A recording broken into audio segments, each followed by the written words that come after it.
Wally and his family. Greatly appreciated. Hard night for some of us, but thank you for coming out.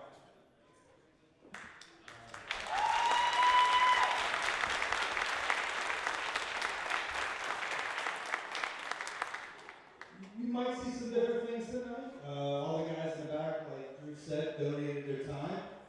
And they want to come out and give you guys a great show and have fun doing that. So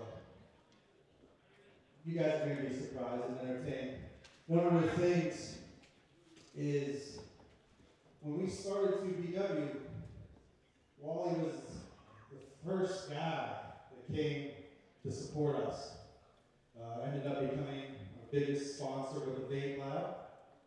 And he had an idea from day one where he wanted to see some hardcore wrestling.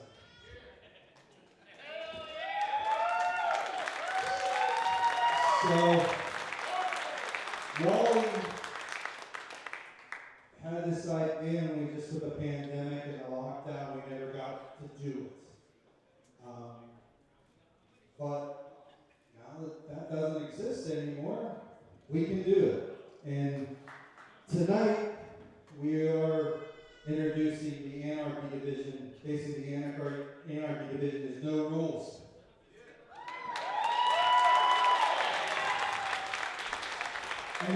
Anything goes at any time. And one of the things with this tournament tonight is we're awarding the first Anarchy championship to the winner of the 2 qualifiers. And Wally pretty much designed this belt. And we had it made in RNC Coatings, they're a powder coating company, did the plate work at no cost to us. They donated the plate work.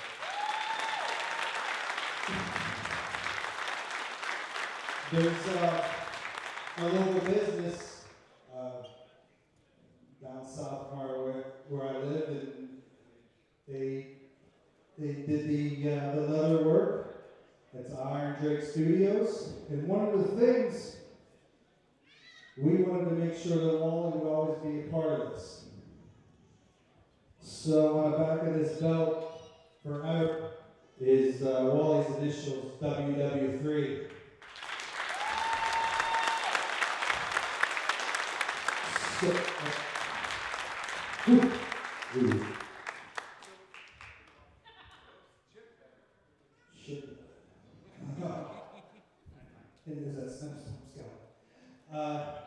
So tonight we're going to award this belt, but also we have something else. Do you want to talk about it? So what we did is make sure that Wally is always here at our shows, as he would want to be, and he always was. This is the official Wally Wright Memorial seat. This is Wally's seat. Nobody sits in it. Nobody uses it to bash some other asshole over the head. Even though we have an Anarchy division, Walt really enjoy that. So, Speed Freak Motorsports was kind enough to paint this up for me. Clint and Wally were really tight. Wally was actually building this custom bike over at Speed Freak. And so the artwork on the seat, Kurt Heel, spin it around here so everybody can see, was actually on the tank of his bike. And of course, we got WW3 on the back.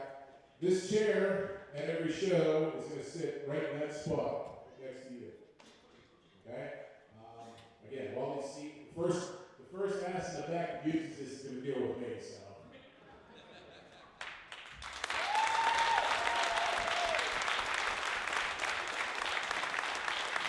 So with that being said,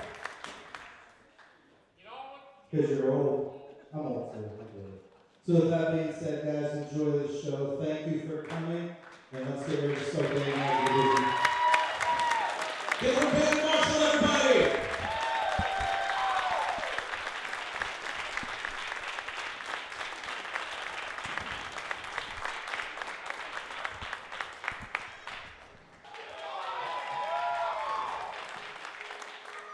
All right, we are here live, that's right. WW3 tribute to Walt Walter Wright III, 2PW, Prospect Wrestling, and making his way to the ring right now.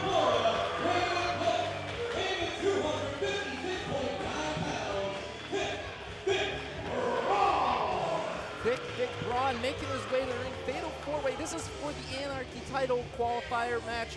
And Vic Braun probably has a lot going through his mind, especially that loss he took last month to Rodin. Well, you shake the loss off. When you got gold in front of you, you look to the prize, and the prize is that new Anarchy title. And let me explain the rules to you guys really quickly in case you weren't listening earlier. There are 2 Fatal 4-way qualifiers tonight. The winners of each of those qualifiers will wrestle at the end of the night in our main event, and the winner of that match will be the inaugural Anarchy title champion. I mean, Vic Braun, we've seen this guy in action. We know that he pulls anything he can just to beat people with. It doesn't matter what it is. So, Tony, I'll just say this. Could you see Vic Braun being the Donner? I can see any of the 8 people that we have in these matches, but Vic Braun has a mean streak. He can go in there. But so can the guy that's coming through right now. Yes, we talk about mean streak. The master of the chop, as I like to call him.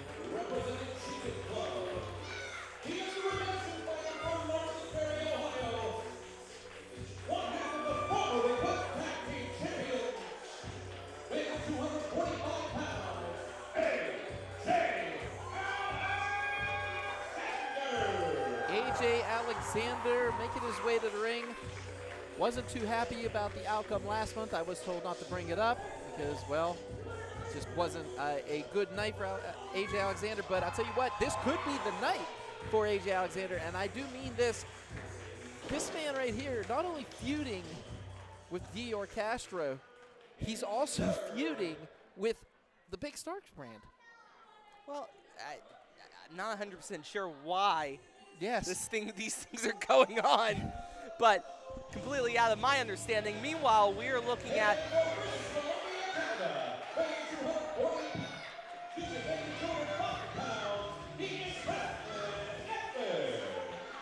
Preston Everest making his way to the ring, slowly becoming one of my favorite guys, and that's not just because I'm a Jimmy World fan over here. That's because this man exudes that energy, that chillness. He doesn't stop though, Tony. That's the thing. He's the ultimate opportunist. I will say that. He took Peyton Graham to the limit last month, but unfortunately, at the end of a DVD, was took another loss there. Well, I mean, he's been beat up, and he's finally getting back to full Look at the strength. physique on him, man. Yeah, he's looking good, man. I love that shirt too. I don't know why. All right, a man who needs no introduction in this building. Local favorite, as I'll say it.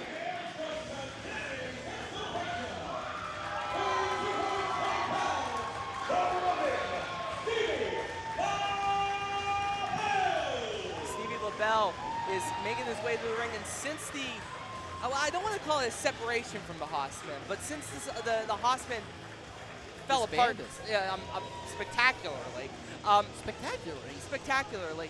Stevie LeBell has been looking for his footing. We've seen promos where he's trying to figure out who he is, and maybe this Anarchy division will be the thing that wakes him up. Well, if you think about it, he and Preston Everest brought a weapon to the ring, Tony, so they've done their homework on this division. They already know what this match is all about, and I'm interested to see it.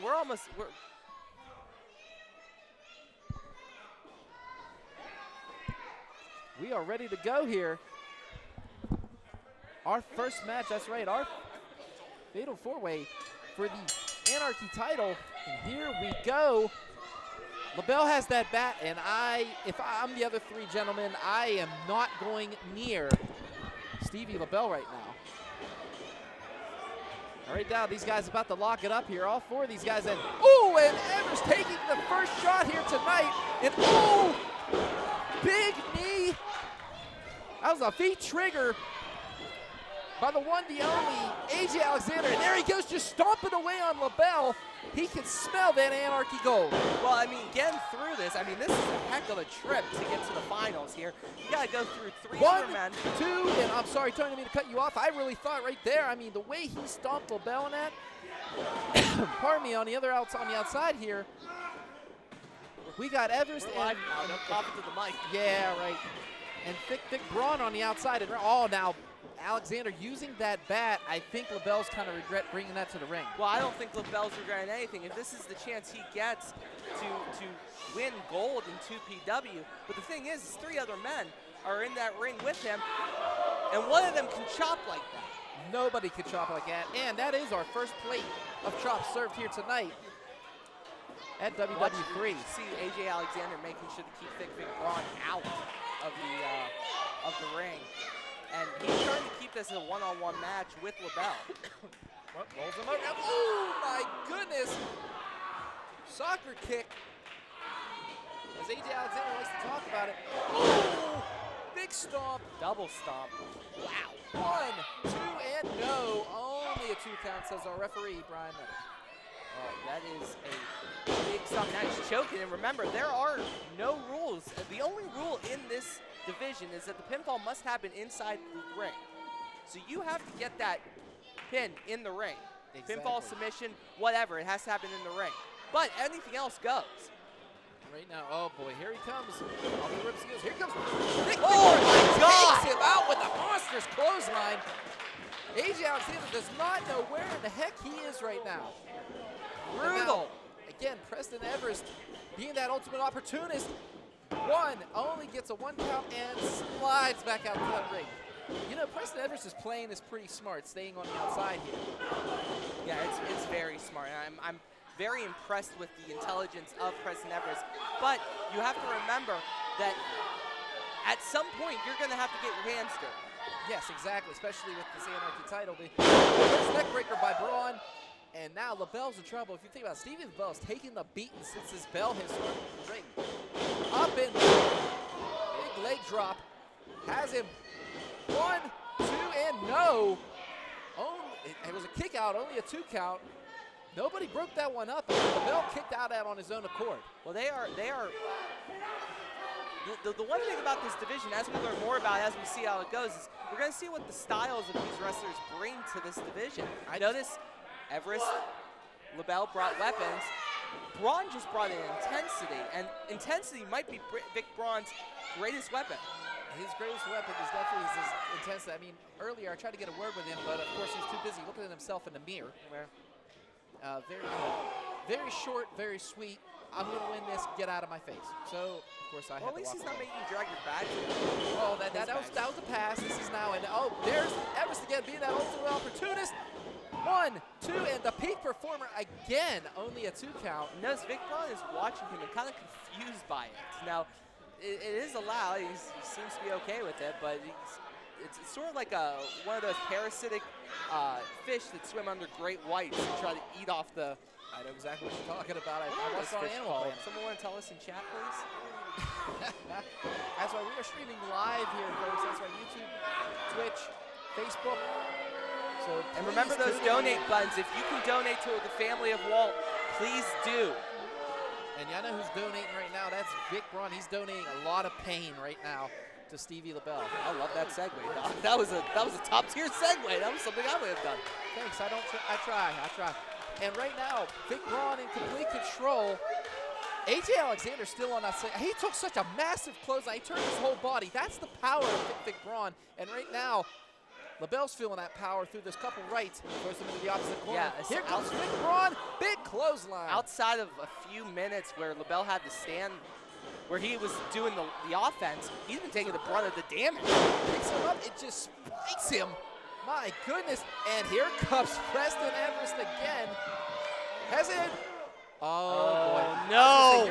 That was not a good idea.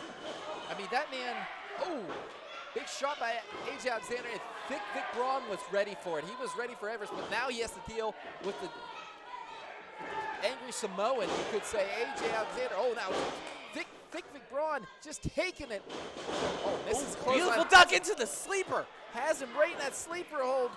If he can clasp it, this might be it. Yeah, but if you notice, Braun played it smart. He grabbed that hand and is pulling it away. So that, oh, wait a minute here now.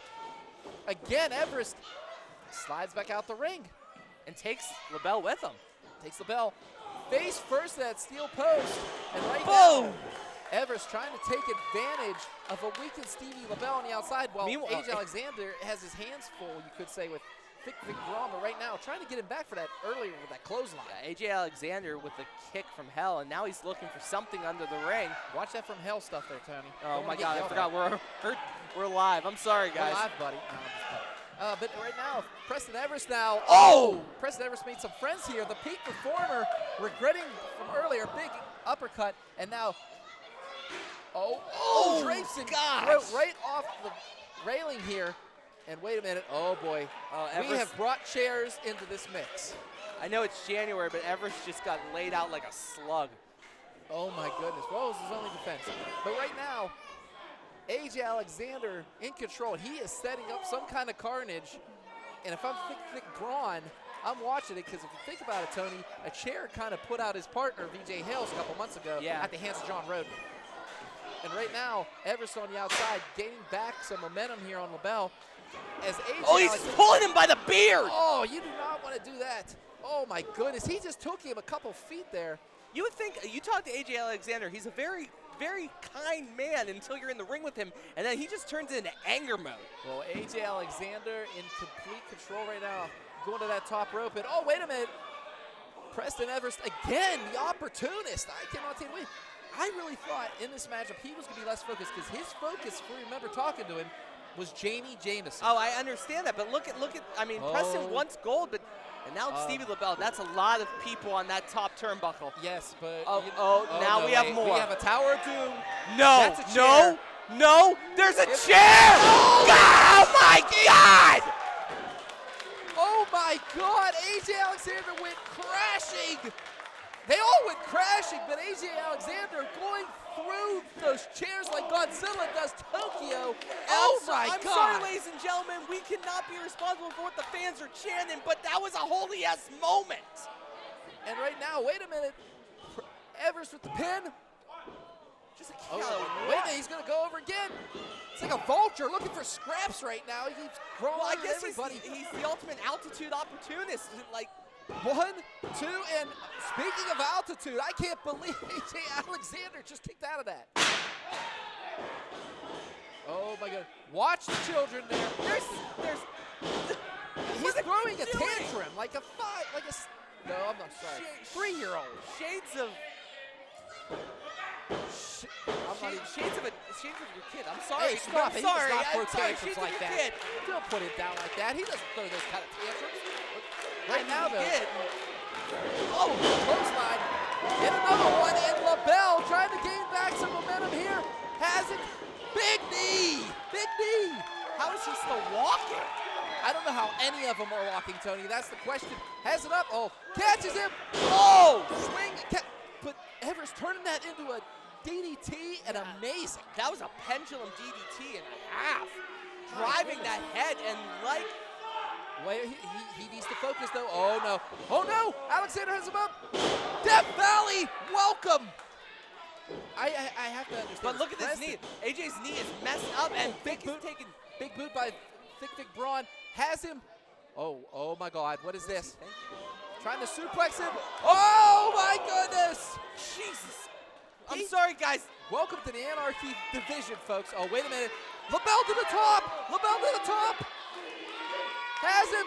Frog splash applied. LeBell pins. 1, 2, 3. LeBell wins.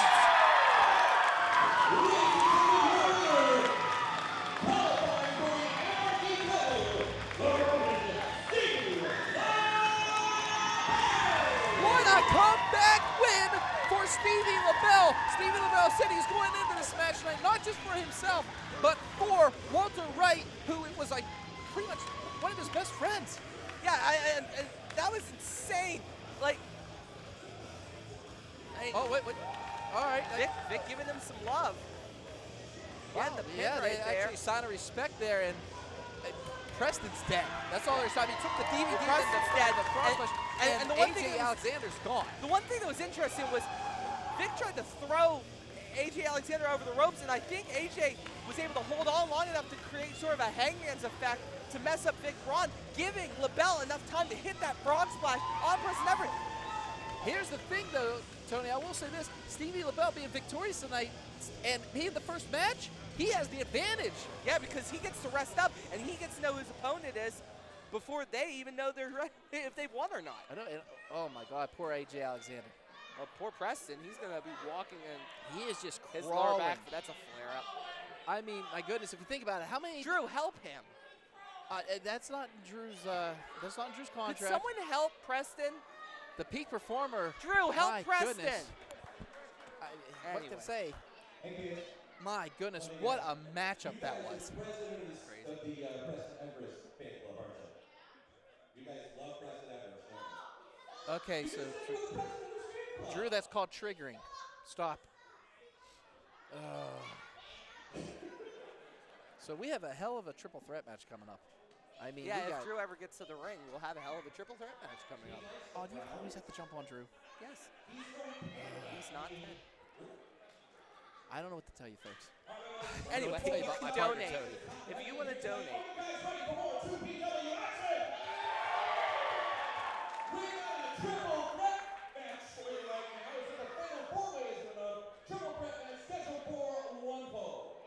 Triple threat match now. I think they're trying to kill us tonight, Tony. I'll tell you what, right now, It took me a while, but yeah, you're right. a man who pretty much has just lived these last couple months in just total anger, total disdain, total just, I've never seen someone so pissed off, pardon my language, before in my life. Now, look at this man right here, the big rig, Jason Tyler.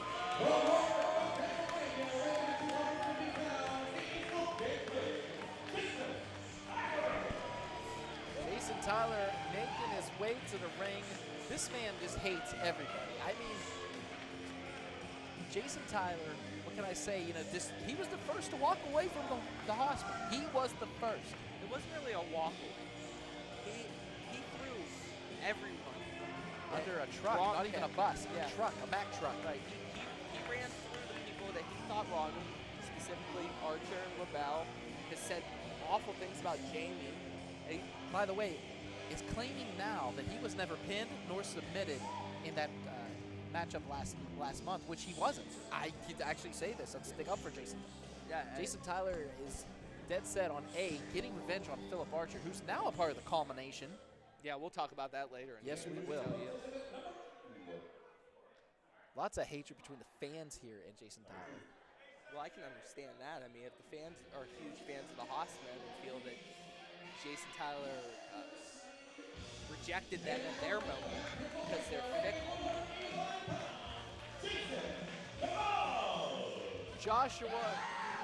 Josh Kavod making his way to win. Joshua Kavod, the Regent, they like to refer to him as. This guy right here, Tony, multiple titles, multiple areas, high flyer.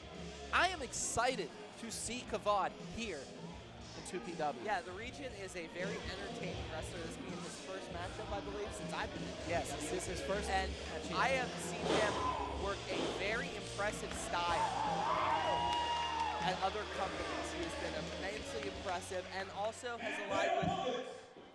I mean, I think there's going to be a lot of people looking at him tonight. I'm talking about, you know, some of the factions here in 2PWs.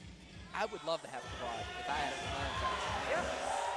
But speaking of crowd going nuts right now,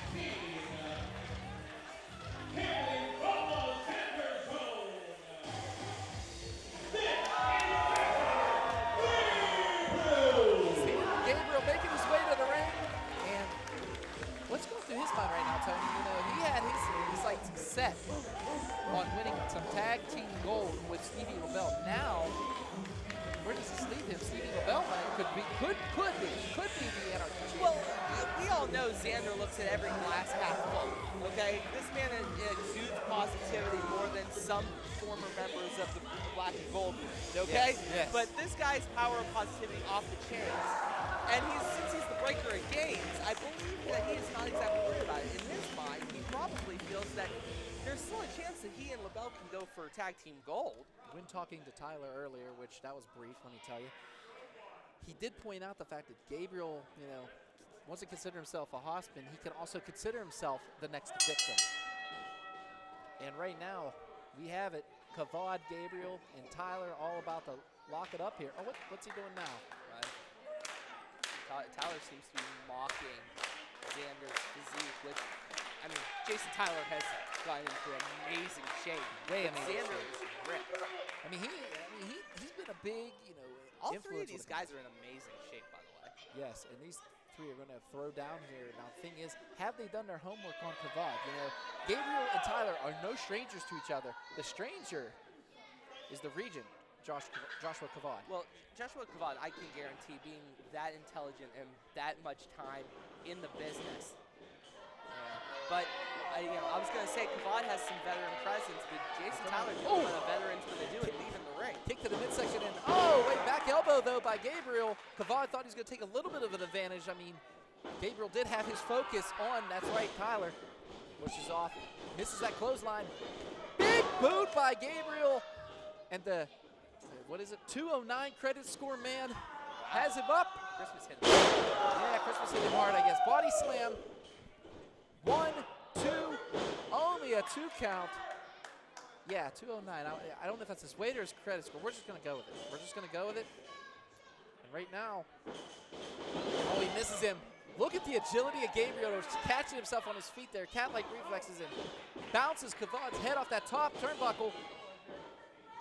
Oh, rolls him up, going for like a reverse neck breaker, and Big Rig just in the nick of time. There he goes, just those big ham hocks. Boom, just laying out Gabriel now. Oh, wait a minute, reversal. Has him. Drop kick to the midsection there. That might have caught more than midsection. Yeah. I mean, it was incidental, so it doesn't count against. It's not a DQ. Mind you, it wouldn't be a DQ in the triple threat match anyway because there's no DQs. Yeah, you got a point there, Tony. And right now, wrapping up those arms. Oh, no, wait. Oh, we're going to get a big chop here. Gabriel playing some revenge there for his fellow, well, only one Hawk. I don't think, can't even say fellow Hawksman anymore. It's really hard to say that. Big knee by Big Rig, though. And now Tyler in control here. Man, such just ferocity and anger in this kid. Oh, misses him, misses that chop in. Oh, Gabriel now returning the favor. How's that receipt, Jason Tyler? It's not really, it's incredible that these chops are getting through because Big Rig is wearing and these chops are so powerful that they're cutting through that shirt. Gabriel's no joke, I'll say that. Low-ended clothesline there. Has it 1, 2, and only a 2 count. Notice Kavod is standing at the end. Did not try to break that up because in his mind he believed that would not get a 2 count. So why waste the energy to break it up with him? Yeah, got a point there. Kavod, I mean, like I said, Kavod is a veteran. I mean, he is. He's just, this is his first time in 2 veteran, but I mean, like I said, multiple titles, multiple areas, but right now, multiple punches are being delivered. So Zander Gabriel, face first off that turnbuckle, and Jason Tyler not playing around. Breaker gains into that opposite corner, and right now, Tyler in complete control. Zander Gabriel feeding him that big boot. Yeah, taking away the momentum with that big boot. Now Gabriel could barely stand. I mean, he took a barrage of shots earlier. He's throwing punches 2, 3. Let them do it. We got 1. Oh, we got the 10. We got the 10. Here comes Kavod, though. Kavod from behind. Off the ropes. Springboard stunner. And a beauty. My goodness. This is what I'm talking about. This kid right here, unreal. Not a kid. That's that's a full-fledged veteran. They want to go. We're going to. Oh, here they go. Oh. Nope. He outweighs Kavod by I don't know how much, but that's by a guesstimate about 70 pounds. And we're looking at Big Rig, Jason Tyler. We're not looking at sexy fireman. We're looking at solid muscle. Don't even say those 2 words together with Jason Tyler. The artist formerly known, right? The artist anyways, formerly known. Catches him in midair. Tyler catches him in midair, and the one known as Big Rig swings Kavod around, and the region is planted. Rolls him up. 1, 2, and Gabriel breaking it up. Smacking him in the face. Kavod getting slammed like a truck in a deer. And my lord, now Big Rig's focused on Zander. And right now, Tyler just beating away on Zander Gabriel. My goodness. He's just toying with him right now a little bit there, Tony. But then again, this is the new attitude we get from Jason Tyler, which sometimes it can, sometimes it betters him. I think most of the time it betters him, but sometimes it bites him. Well, I don't think it's biting him right now because he's clearly in control of this matchup right now. That's right, and right now, Jason Tyler, big European uppercut. The Kavod can barely stand after taking that. Oh, wait a minute, big right by Kavod now. Kavod trying to come back here, swinging. Oh, bigger misses that clothesline. Enziguri planted, and Tyler tried to hold on for dear life, could not, fell out of the ring, and now it's a one-on-one matchup. Until Jason Tyler can get back in that ring, this is one-on-one Kavod versus Zander Gabriel. And right now, Kavod, you know, what do you say about this guy? Front drop kick there. Big right single to the leg front drop kick. My goodness. That was a lot of power behind that kick. Yeah, it was. Oh! My goodness, and he's just going to hang there for a little bit.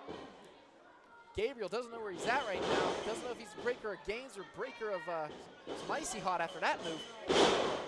Low end drop kick. Kavad's rolls him up. One, two. Oh, 2.8. Very methodical, this Joshua Kavod. But those legs are lethal. His kicks are brutal. He reminds me a lot. He has the same style as maybe a low key. Yes, very well put, Tony. I was going to say he reminds me a lot of Daniels. Christopher Daniels, he reminds a lot of like a combination of Daniels, low key, that 2005 TNA era. That's Kavod for you in a nutshell. That brutal style. So I really hope Gabriel and Tyler did it. Oh, wait a minute. Tyler now from behind. It's just double axe handle right across the back of Kavod.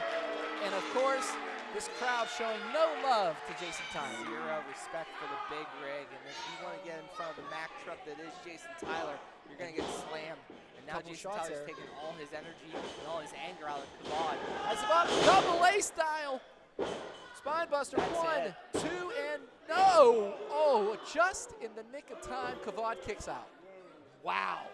Oh, now Tyler's going to start arguing with the ref. He needs to focus on his opponent. Wait a minute, Gabriel now, 1, 2, and breaking up with paintbrush slaps. He did. He broke up. Just slapped him right in the head. And lack right now, of respect that Jason Tyler has for everyone else in that locker room is massive. I just want to know what is going through his mind right now. Oh, big leg drop by Big Rig. The mind of Zander Gabriel right now without his partner, his friend, Stevie LeBell out here. And again, you know, right now, I hate to say it, Jason Tyler is just big leg drop. He brought that with power. This is it, folks. 1, 2, no. He should have rolled that leg up, Tony. He's covered him in such a cocky manner. Yeah, that is the one. Like, I mean, Jason Tyler has been immensely impressive in this matchup, but again, way too cocky and not hooking a man like Zander, who has a never say die attitude. Not hooking the leg, that's insulting and not smart. Wait a minute, all three of these guys now just punching each other. Looks like Kavod and Jason Tyler are punching Zander more than Zander's punching either of those two. Yeah, got kind of mutual disdain for the breaker. Big double suplex there. And pushes him out of the way to get the pin, and I guess that friendship ended about 1, 2, only a 2 count. That was faster in Kardashian and Kanye's marriage. That might be faster than Machine Gun Kelly and Megan Fox's. Congratulations to you two. You'll have beautiful children. You're still in marriage mode here. I love it. But right now, back to what I was saying. These two, they worked it out again. Zander Gabriel. Their hatred of Zander. Their hatred of Zander might be outweighing their hatred of. What is there to really hate about Zander Gabriel though? Zander Gabriel. Well, the mustache for one. If you can't grow a mustache, it's annoying. Zander Gabriel now running through people. Yes, running through people, and yes, he has one of the best mustaches in the business. Thank you. And right now takes top 3 of it. Sends it up. Oh, again, there's cat-like reflexes. Landing himself on the outside. Here comes Tyler. Misses him. Big right by Gabriel. Has him lined up. Catches him. Face first on the knee. Did you see that, Tony? That was unreal. Wait a minute. Uh-oh. Lining up for something here. Are we going to see it? Here we go. 4-1-2. Good Lord. Here comes Kavod. What agility by this guy. The Regent flying clothesline off those ropes. Oh, he doesn't see him. Gabriel flying clothesline off the top rope. He has to get that. He has to get that pin. He has to get that pin. Now the big rig's outside. He has to do something here. Rolls him up, has him. Drives him down with the Zander breaker. 1, 2, 3. It's over. Zander wins.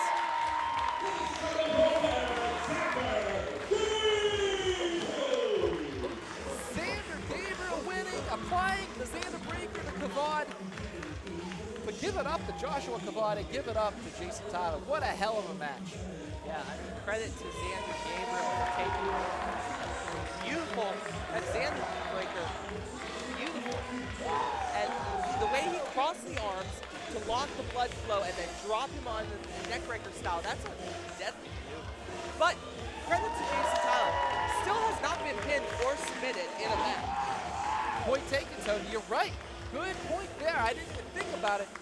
I mean, Tyler was on the outside doing that pinfall, so yeah, not pinned, not submitted. I'm sure he'll let us know about that later tonight. You could do that interview. And right now, Zander Gabriel, victorious, and this crowd is just going nuts for Zander Gabriel. Remember, folks, tonight, in the memory of Walter Wright III, we're doing it here. Did he just run into the? Yeah, he did. Yeah. Well, as we have a little bit of a break before Drew starts talking over me, remember to, if you can, donate to Walter White's family. There are links in the description to this live stream video. Please make sure to do that as we're watching Big Rig just getting eviscerated by that kid. He's just getting eviscerated. Kids, you have no fear, do you? Yikes. Well, it reminds you, the one of our sponsors tonight, the Pizzeria, 509 11th Street, Fort City, Pennsylvania. Much more than a local pizza place, the Pizzeria is a tradition and proud to be the oldest pizza shop in Armstrong County. Be sure to visit their Facebook page or website at thepizzeria.com for their latest specials and delicious menu items. We already know one half of our main event tonight. Let's find out who the other half of the main event is. This is the second qualifying match for the Anarchy title, a fatal four-way. Here we go. Dior Castro, our first combatant here in this fatal four-way for the Anarchy belt.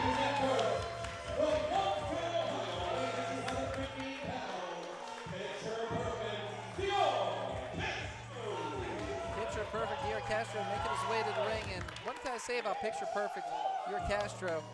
Just the simple fact is this, Tony. This man wants a piece of the Jesus Club. He wants to get the Jesus Club back, especially losing to CRG last month. Yeah, and I talked to him last month after the Christmas Chaos show, and he said that he needed some help. But since the Anarchy division has been announced, Dior Castro has seen this as an opportunity to make a name for himself. Notice who's in the ring with him tonight. No members of the Jesus Club. Exactly, and you know, one person he does want to get revenge on is this guy right here, who handed Dior his first loss here in 2BW. Hello.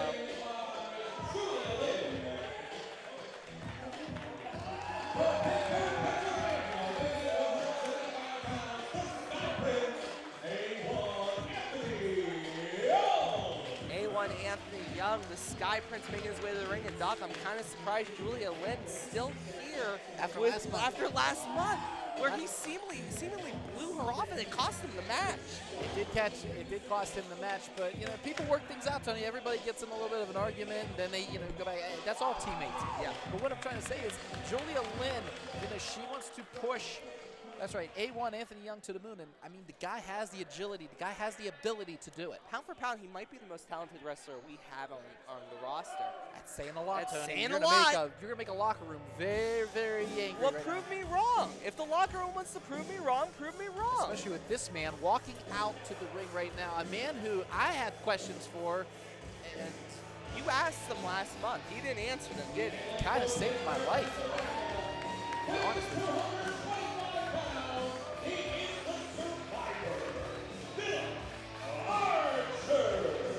Survivor Philip Archer, but does he even want to be called the Survivor anymore? He is just a mystery at this point. I mean, yes, took a loss to Gory and then joined the culmination in the same night and then turned on his best friend, Jamie Jameson. It's interesting. It's interesting to see this This Philip Archer. This is a whole new Philip Archer. It's strange.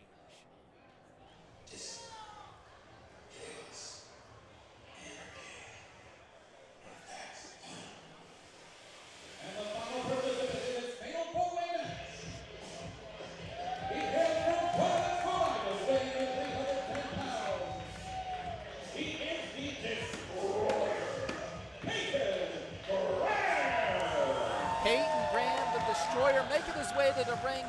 Tony, I know he's pretty new to you, but I've known Peyton Graham for a long time, and this match right here, this title, this says Peyton Graham all over it. Yeah, the first, when I heard the matchups listed, the 2 4-ways for this title, first thing I thought of, I'll be honest, was Peyton Graham, because Destroyer moniker fits in right smack dab where the Anarchy division is. You saw that, I mean, beating the peak performer, Preston Everest, with that DVD, unbelievable. And I mean, this man, he just loves to fight. That's all he wants to do. He is a brawler, first and foremost. Second thing he is destructive. And the third thing he is loves doing what he does for a living. Yeah, hurting people. Yeah. But Peyton Graham about to lock it up here. Dior Castro, A1 Anthony Young, and of course, Philip Archer, the survivor. I'm just going to keep it until he tells me to stop. Oh, jeez. But here the we count go. almost just got flattened. My goodness, and that's right. A1 has his hands full with Phil Archer, and Peyton Graham taking it to Dior Castro. Dior Castro has to, oh, wait a minute now. Oh, boy. We got ourselves a Goliath versus Goliath matchup.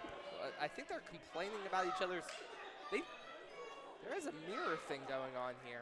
Like Peyton Graham and Philip Archer look. They're actually like fighting over, one stole the other's look. I don't know. Oh! Hey, Castro and Young, though, that was smart. Pushing them two into each other. That was like hitting a brick wall, though, for each of them. And right now, Young and Castro going to town on these guys. And now both Castro and Young kind of working together in a way. Oh, boy, I think they're, oh, no, they held themselves. And Oh, God, that is a lot of human being falling off the top rope. But that was speed and agility. That's what they took advantage of. Those two took advantage of these guys. I mean, you got two hulking Goliaths and you got two semi-high flyers. I'm sorry to interrupt, Doc. Look at the smirk on Dior Castro. Oh, well, misses him his kick. And look at these guys. Tony, I'll take the ring. You take the outside. Got it. Drops him on the back of his neck. And now Dior Castro, is he going to start using that boxing ability of his? Meanwhile, Peyton Graham is stalking, but we got chops over here as Philip Archer throwing punches and shots, but Peyton Graham matching him tit for tat. A1 got the roll. 1, 2, had him in that victory roll almost. Archer with a headbutt it to the I outside feel bad of the for ring the count. right now. The poor count got to deal with this. This is Anarchy at its finest. The count's doing the right thing, though. He's focusing on the ring. There's can only be a pinfall in the ring. Wrecking ball by Anthony Young and the Sky Prince proving why he is the Sky Prince right now. And now, oh boy, Archer dragging Castro out here. Oh boy, but A1's a little bit upset because it's oh my goodness. What's about to happen here? The count. Oh, moving him out. Oh no. Oh my God. What are we gonna see here? The Sky Prince lining them up for something. All three of them barrel ground. Oh my God! That is what you call agility. That is why 2PW's on the map, baby. Right there. We're giving you guys this for free. Are you kidding? Anthony Young, that's right. I cannot believe he just took all three out. He needs to get someone in that ring and get that pinfall. He can taste that Anarchy main event. Remember, the winner of this has to take on Stevie LeBell. Yeah, you're right. I'm stunned by the height that the Sky Prince just got there. He had to have been 20 feet in the air when he landed on those three men. Speaking of which, everyone should donate $1 for every foot that Sky Prince just cleared in honor of White. Yes, click that button for Walter Wright. Let's do it here, folks. And right now, oh God, that's a lot. That ring is going to shake. That ring is going to shake. You got the Destroyer and you got the Survivor, and here comes A1. If they fall over, A1's dead. Oh wait, oh no. We're going to see another tower here, folks. Oh my God. Oh, double power bomb on Archer, but Peyton Graham is the still veteran in this ring for the reason that he is. Look at the balance and agility of this guy. Oh no! He misses the senton. He missed that senton. He went crashing down and just wasn't enough. That hurt his back. He could hear him wincing. Can someone get him some icy hot? Dude, you can't pause in wrestling. He's got to do it after the match. That's the Anarchy rules. You can use it as a weapon afterwards. Put it in somebody's eyes. Yeah, you're winning. The big drop kick by A1 Anthony Young, taking advantage of a weakened Destroyer, has him up. Just up and down. Yeah, up and down though more. But my goodness, now Dior Castro in control. My God, is this just switching back and forth? 1, 2, and only a 2 count, says Mark Charles III. Yeah, Mark Charles III doing the right thing, focusing on the action at hand. Remember, pinfalls can only happen in the ring. So Archer being outside of the ring doesn't matter. What matters is the 3 competitors in the ring right now. I'm sorry, all 4 are in the ring. Apologies, I mixed up Graham for Archer as they were doing originally. My bad, guys. Oh, wait a minute now. Castro has Young right now. Oh, my God. Graham has him for that Death Valley driver. He has him up. Dior Castro trying to fight his way out of it. Picture perfect. Oh, wait, A1! Oh! Swings up and over and takes out the survivor. And DDT. I think he got reversed out of it. that. Yeah, he did. He reversed it. Took a page out of Preston Everest's move from the first match. If you remember, he did the same move. Got himself out of harm's way and then did the DDT. Yeah, you are right. Unbelievable. You know these guys were watching this first match like a hawk. And now A1 using Castro as a battering ram. Has him. Big splash. And right now, Archer in a little bit of trouble. And there it is, that big shot to the gut, that boxing background. And now drives Anthony Young into the opposite corner. That's not a boxing background, though. That's a wrestling background, using his hips to drive in. Now, he talks about his boxing background. Remember, this guy has been trained by some of the best trainers in the Pittsburgh area. He knows how to wrestle. Exactly. Sends him in the opposite corner now, though, but A1 reversing it, sending him into the corner. And here comes Castro. Wait a minute, reverses it. Young into that opposite corner. Here comes Dior Castro and picks him up and over. Was Dior catching him? Oh, wait a minute. Peyton Graham caught him, sort of. Oh, God. Dior Castro's trying to get out of there for his life. Phil Archer had him, lost him. Goes for that clothesline. Here comes Anthony Young up and over. Oh! Spinning, flying Enziguri. Yes, it was. Off the ropes, springboarded it, and then bam, landed it. Here comes the Sky Prince. Up, over. Oh! Big kick. All right, Philip Archer, wait a minute. Wait, what's Peyton Graham's over here choking Castro, demanding an apology. That's the destroyer for you. Archer, though, has A1. Oh! Drives him right to the ground. That could be it. 1, 2, 3. Archer wins. Oh, my God, Tony.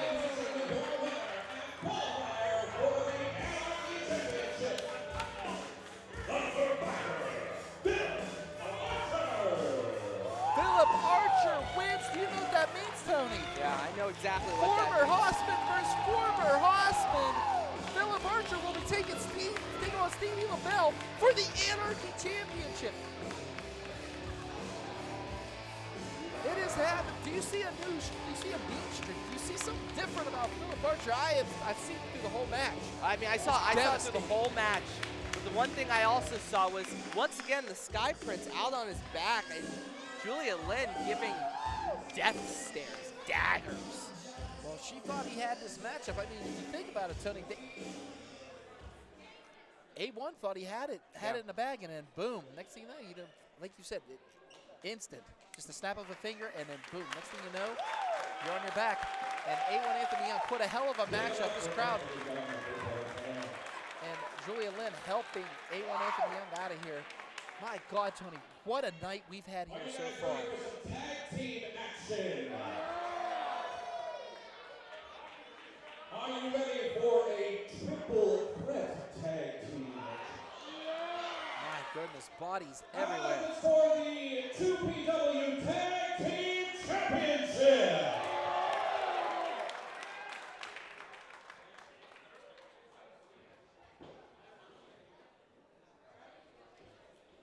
Well, we're going to do that.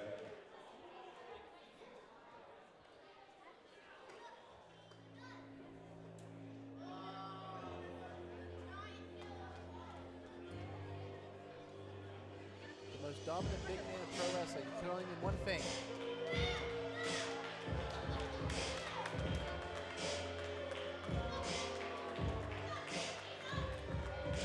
Lawless and Order making their way to the ring.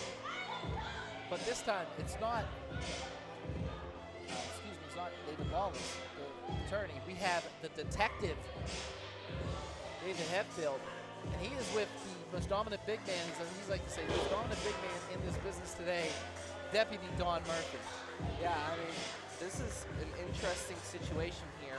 Especially with Hetfield being on hiatus. So, I mean, Hetfield has not been here for the last couple months. So, oh my goodness. So Hetfield already, you know, welcoming the crowd back here.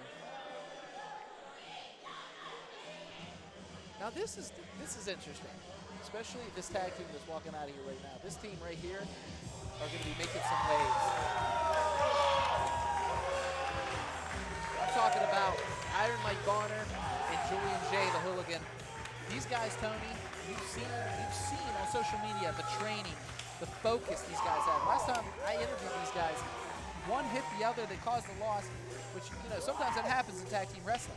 But these guys are focused. These guys want that tag gold. I haven't seen them so focused before in my life like they are tonight. Well, since they started training together, they're no longer, you watch those videos, you no longer say that they're just a tag team of two guys who don't know what they want to do in a company or are looking for a package.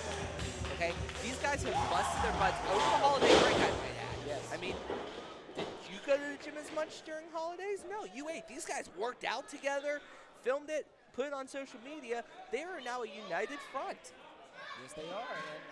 But if we want to talk about united fronts, yeah, we're not going to ignore this. No, we're not going to ignore one of the best songs in pro wrestling. I was going to say And one of the best say, tag like, teams in pro wrestling. Well, the best song goes to the best tag team in pro wrestling. These guys right here, the Runway, flaunting the two PW tag team titles. But here's the thing. They can't flaunt it. They earned it. They earned it. They've had a hellacious run, Tony, with the STDs. And if you think about it, it's really hard to clear up an STD. So, I mean, what can I say? These guys got right through it. And next thing you know, right now they have two new teams here. Two new young, hungry challengers. Two new hungry teams. I'll learn to talk one day, folks, I promise. I swear to God.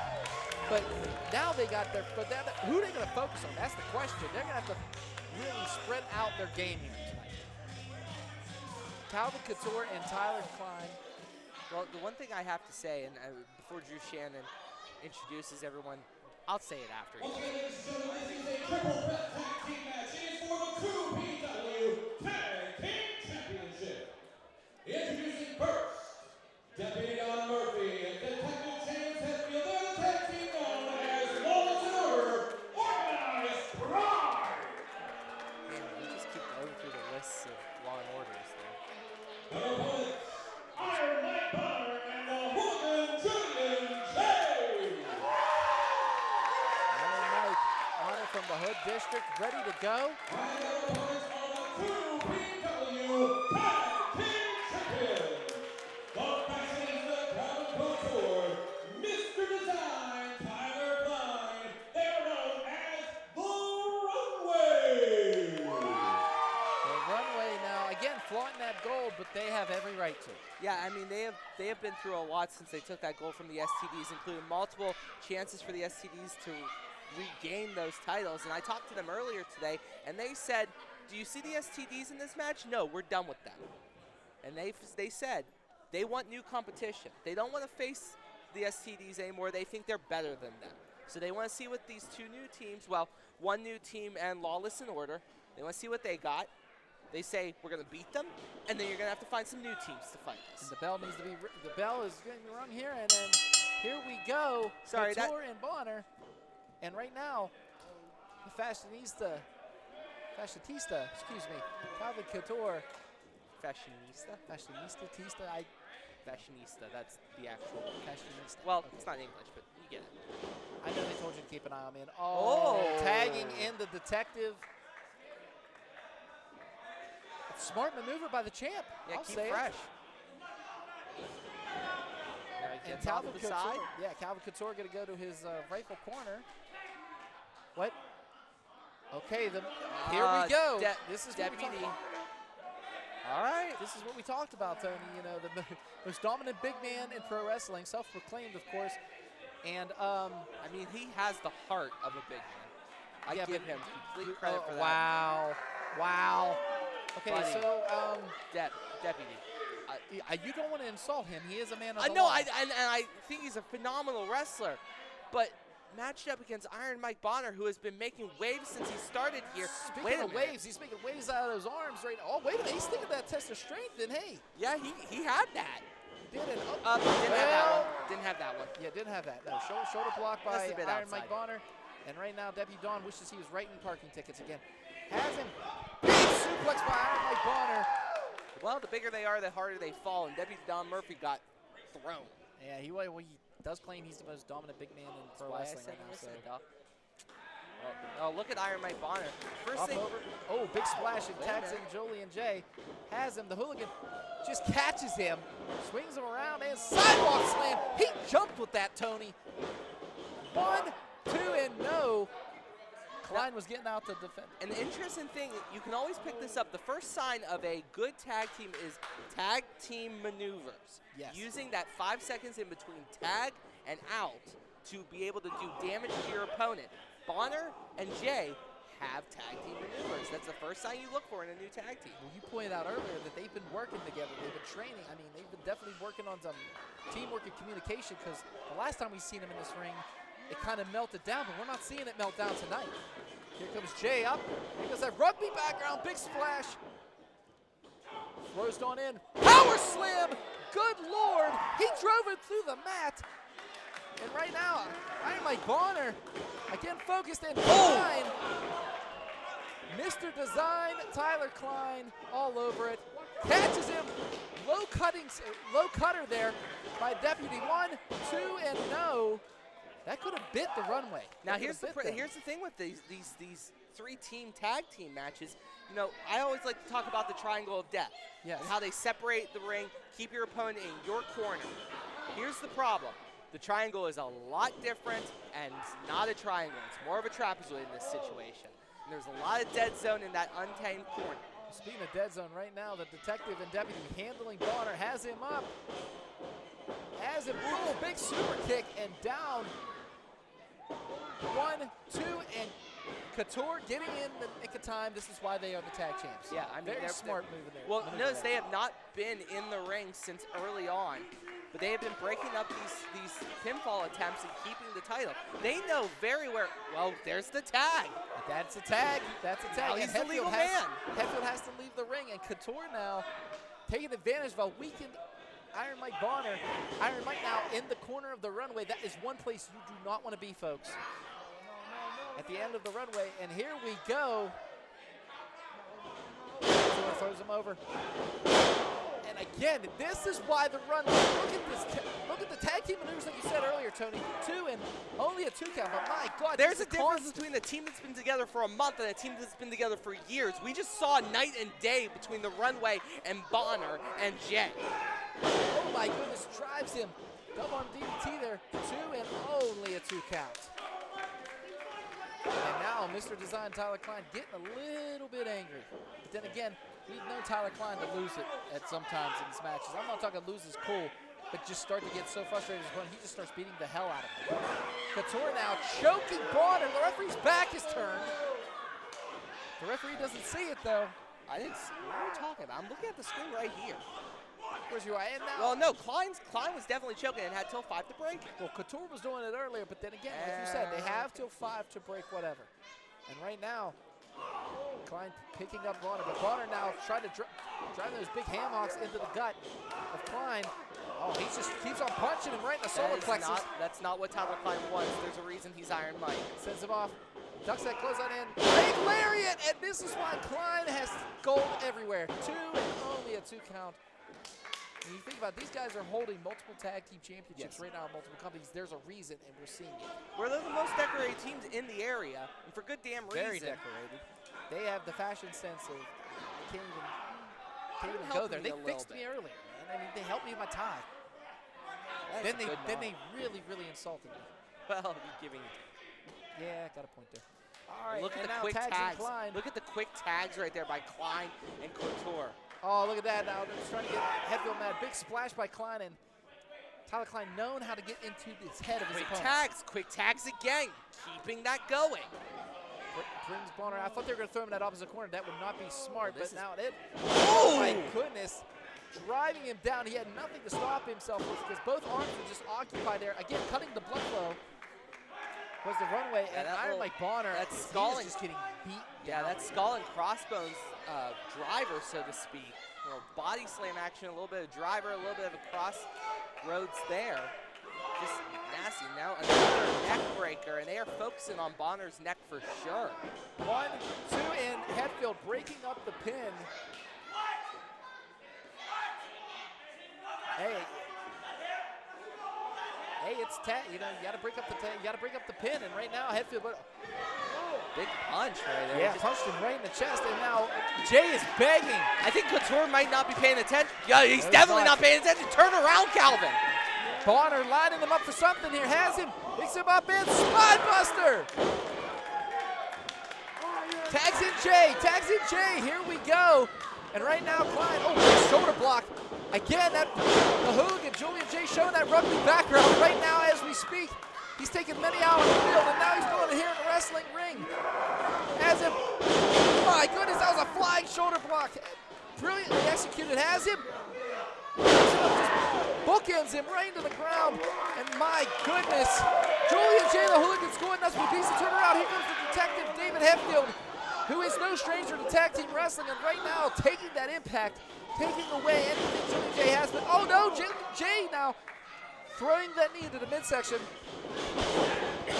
Pardon me, folks. This match is just unbelievable right now. And Hetfield and Jay playing pretty much a game of chess right now. And Spear!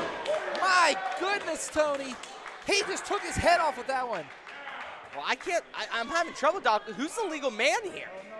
I don't know. It's just complete chaos right here. But then again, it has been a night of chaos here. WW3 has it up. Olympic slam. Yes, I'm going to call it that. Oh, my goodness. Throws away. Oh, he needs to turn around. Bonner has him. Drives him down. That could be it. We could have new tag champs. No, here comes the deputy. Deputy Dawn has him. I don't even think the ref knows who the legal man is. That was a big knee driver, and my goodness. The deputy stands tall, I guess. Deputy Dawn Murphy's the only one standing right now. Well, maybe tall was a little bit too much. I wouldn't go there, Tony. And right now, Couture lining him up as the deputy face breaker. Couture has him. Comes the corner, sends him in. Here comes Couture, big back elbow. And the Runway doing what they do best. Off the ropes, here he goes. The catwalk's applied. 1, 2, 3, and Klein kicking out Bonner and Jay.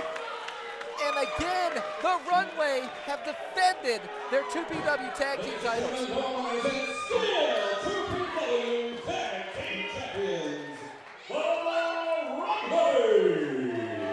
The Runway kind of antagonizing Bonner and Jay, but they have every right after that matchup. No, I mean, they win the matchup, but the one thing I do have to point out, and again, I love Klein and Couture. Help me with the fashion style, made me look great at my wedding. Okay? They didn't pin Bonner and Jay. No, they didn't.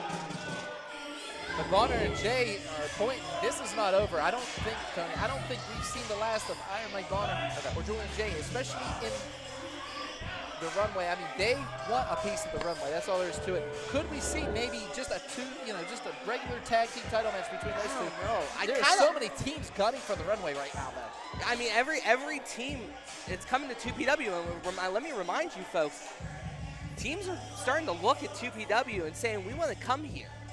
So we're seeing this. So I don't know what's coming, but I know that we're going to face the next few months, years, decades of 2PW with the Runway as our tag team still. I wouldn't say that too closely. I mean, I just saw the eyes of Iron Mike Bonner and Julian Jay. I do not. They want the gold. They want the gold. People who have put the ETF to rest, RIP ETF. I'm talking about Mickey and Marshall. That's right, the Gambino brothers making their way to the ring.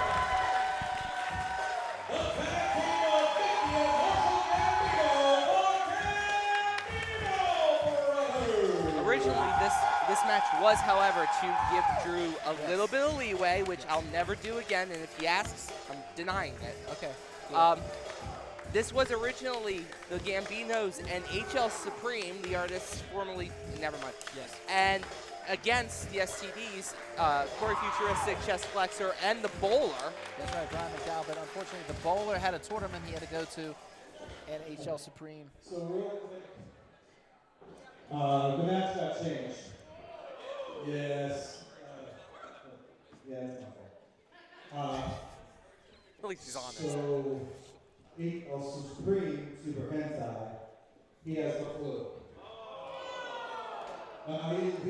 He's legit sick, so he's not here.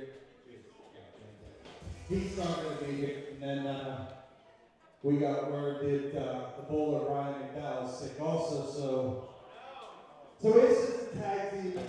Sorry guys, we're just not taking no chances with that old thing called COVID and all that crap, so now I told you. I appreciate it.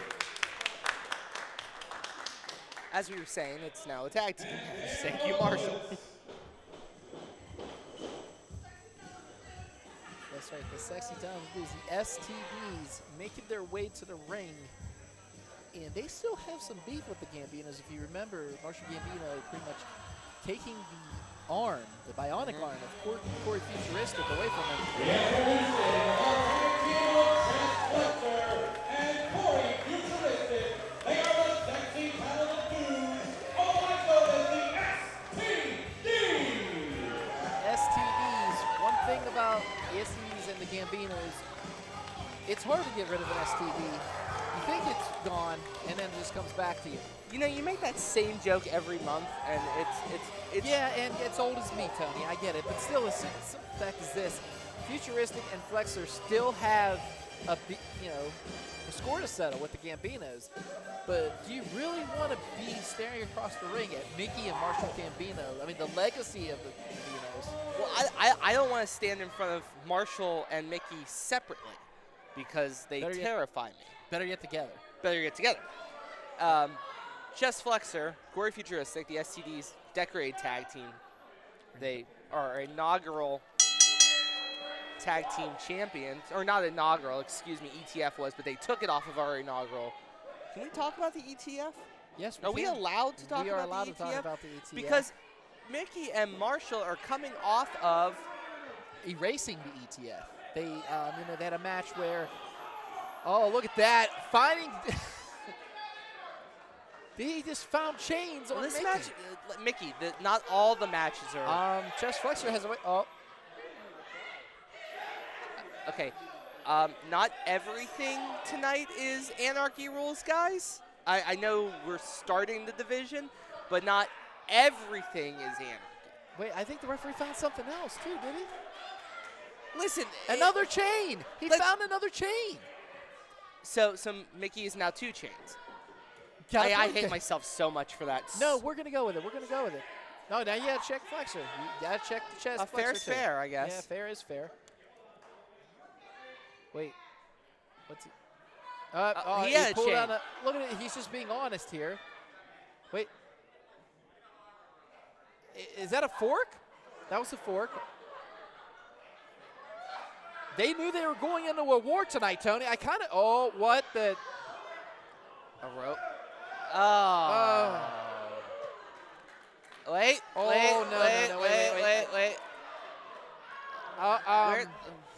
At least they're not beads. Okay, so wait.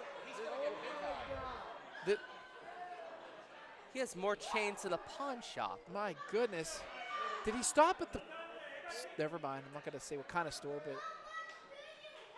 My goodness, look at all the plethora of plunder that both the Gambinos and the STDs have brought to the ring here. And poor Drew got to put his hands all over that. I mean, part of the job, I guess. Okay, these two locking it up now. Mickey and Chest Flexor. Mickey Gambino now. And they break it off here.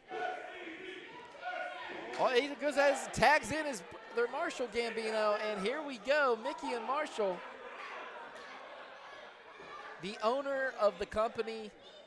And oh, wait a minute, now Futuristic getting into the action here, getting tagged in.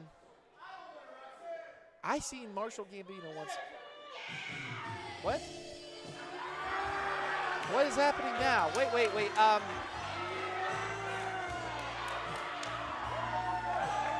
Is that George Michael I hear? They're getting ready to dance here. Is he challenging them to a dance-off?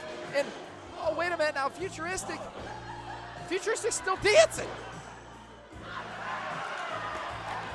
If this is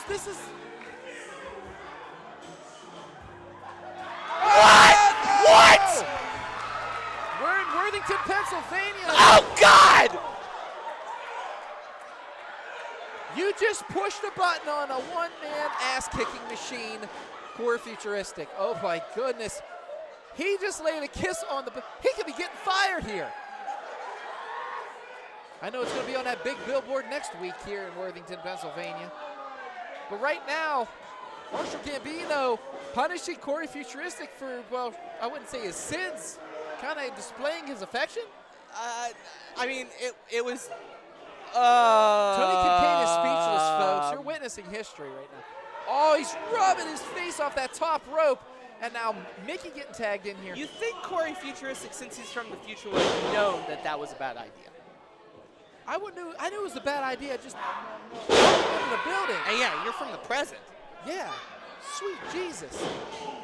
Futuristic now getting punished here by both Gambinos. Now Mickey in there just rapid fire kicking him. My goodness. And right now Gambino's sending him into the opposite corner. And now Futuristic in dangerous way and just getting his solar plexus rearranged here in that opposite corner. And here goes Mickey charging like a bull. Speaking of the bull, Marshall now talking to the ref. And here comes chest flexor. And now no tag made. But then again, that's the Gambinos. You gonna scold them on tag team etiquette there, Doc? No, not at all. I'm not. I see what just happened to Future. Oh, here comes Gambino off. Snap error there. Good Lord. And that is the neck of Corey Futuristic. And I think Marshall Gambino, oh no. Uh-oh. As you see on his tights, he's about to go to Camp Crystal Lake. Oh! That was a punch right in the Jonas Brothers there. Ouch. And right now, Futuristic wishing he was back in the future, because I wouldn't want to relive this. Oh my goodness. This is...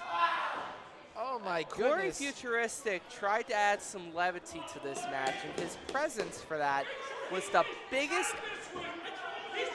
And Gambino's doing what they do best, manipulating the ref and taking advantage of a weakened opponent. And did you see that big right by Marshall Gambino? I mean, Corey Futuristic's trying to get back into this one, but he has been worked over twice. Oh, poke to the eyes by Mickey and taking away any momentum Futuristic had there for a second. Driving him right into the mat. Here we go. 1, 2, and no. Only a 2 count. I mean, if you think about it, the Gambinos are on a high right now. I mean, they erased the ETF, and now they have an opportunity to clear up the STDs. What's next? I don't know what is next. All I know is I'm still worried about being in the same room as Marshall, because Marshall has not the boss look, he has the bull look. And he has that bull look right now, and Futuristic into the ropes. And it drives him straight to the mat. That's the bull that caused a riot incident several years ago. Oh, jeez. Can't say that the R word anymore. No, he caused a riot, folks. I don't care what anybody says. The cops are called. It was in West Newton, Pennsylvania. It was the scariest thing I ever saw. And right now, oh, look at this. The referee's back is turned again, and Mickey taking advantage. Oh, my goodness. What a chest chop by Mickey Gambino. And chest flexor just trying to get to his partner. And right now, Mickey's just, Marshall's antagonizing him, and Mickey is just cleaning up the scraps outside. I mean, Chess has to be frustrated. 1, 2, and no. Sorry, Tony. Chess has to be insanely frustrated because Chess has had many years dealing with the Gambinos and their issues. So is Futuristic for that. So he has a plethora of lists going back years at other companies, at this company, dealing with the Gambinos and some of their underhanded tactics. Yes. And but the STDs have pulled some underhanded tactics in their time, too. In recent years. The STDs are really fighting with a chip on their shoulder, not just because they want to get the Gambinos back for what happened pretty much almost a year ago. But I'm talking about the simple fact is the STDs are on the leg lariat, and this is what Futuristic needs to get over and tag his partner, chest flexor. But like I was saying before, this is the animosity. And the STDs, if you think about it, they are in the back of the line now for the tag division. Pretty much, yeah. But ooh! And Mickey just driving that elbow right across the back of Futuristic. And Mickey is now trying to. Oh, big forearm, and now Chest coming in. The ref is going to have. Guy's going to have to get this together. Right now, oh, here goes the game. Just beating away on poor Futuristic. You know, they have put poor Futuristic through hell, not only in this company, but other companies. Marshall Gambino speared Futuristic off bleachers and went through chairs. I've seen the video. It was ugly. I mean, a lot of people have seen the video. It went viral. It was that destructive. Yes. We thought Corey Futuristic was dead first. He might wish to be dead after this beating he's taken. And right now, all Flexor thrown into the mix now. Chess is getting into it. Catches, so I thought it was going to be a double hit boss, but they caught him in the drives him into the ground. Gambino elbow drop. And right now, bada bing, bada boom. I mean, here's the problem is you need a body in the ring. Corey Futuristic is trying to, I guess, crawl his way back out of Worthington. Chess is just beat up.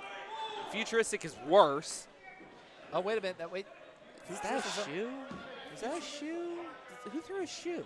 Who throws a shoe, really? Honestly. But right now, I guess they're done. Well, I don't think they know where they are. They're playing hide and go seek right now. The STDs. Wait, I think Marshall might have an idea. Yeah, they tried to. It looks like both Chest and Corey tried to get under the ring to escape, and that really didn't. Double noggin knocker by the Gambinos, courtesy of the Gambino. Excuse me. And right now, the STDs in a lot of trouble. And here come the Gambinos again. And now Chest Flexor a victim. All picks him up. Big elbow jump. And wait, Futuristic knocking Mickey off the top rope. Smart maneuver by him. And rolls him up. 1, 2, 3. It's over. Oh my God, the STDs pull the upset.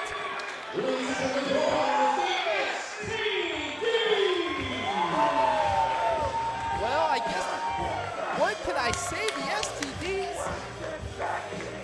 what a comeback.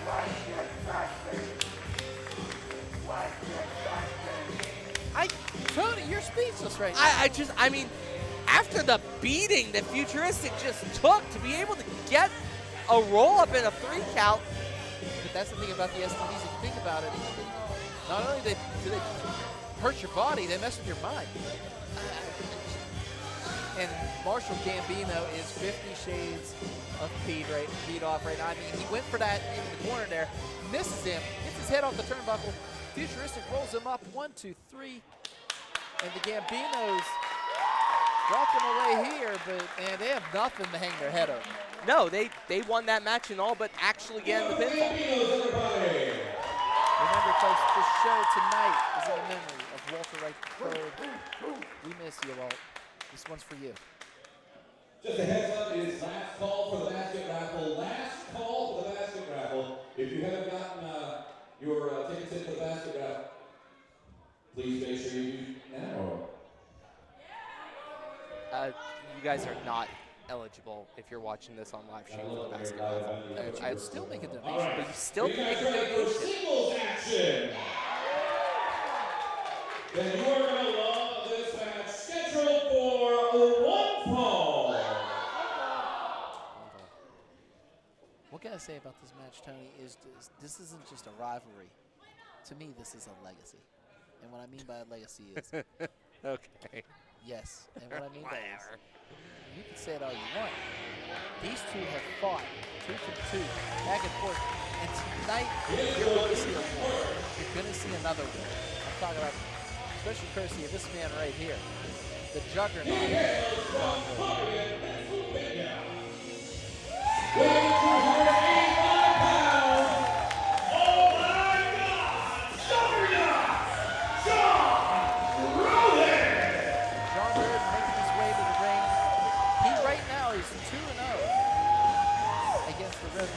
Can he make it 3-0? That's the question. Yeah, he is 2-0 against the Rev Ron Hunt.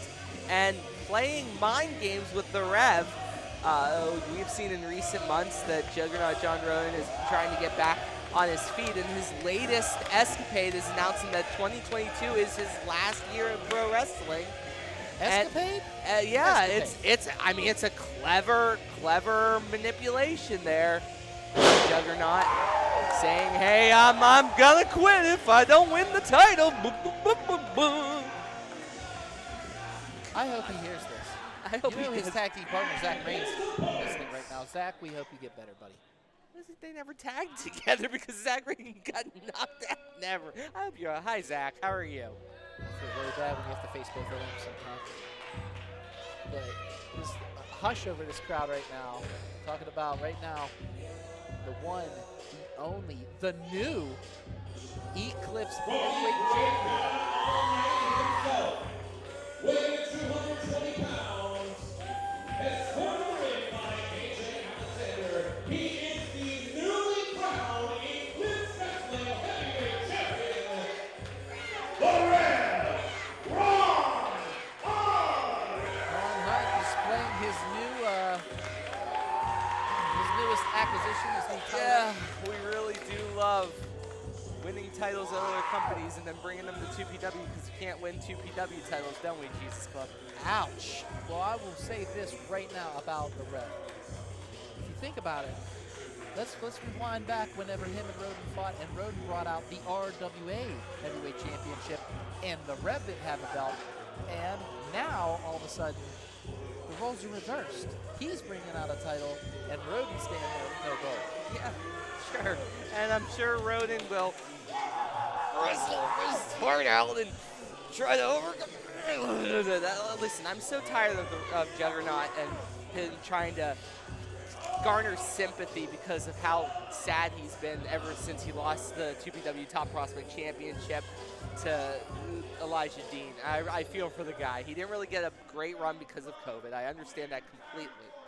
But I'm not going to feel bad for the guy.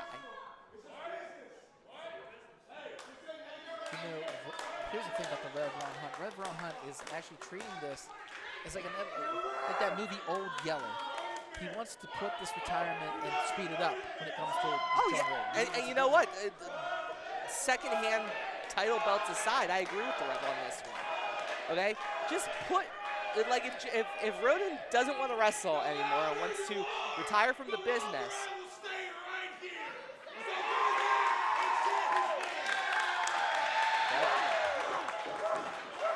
first of all, if I'm the Juggernaut, am I running in and doing a wrecking ball, or am I, giving the champ time to take off his belt?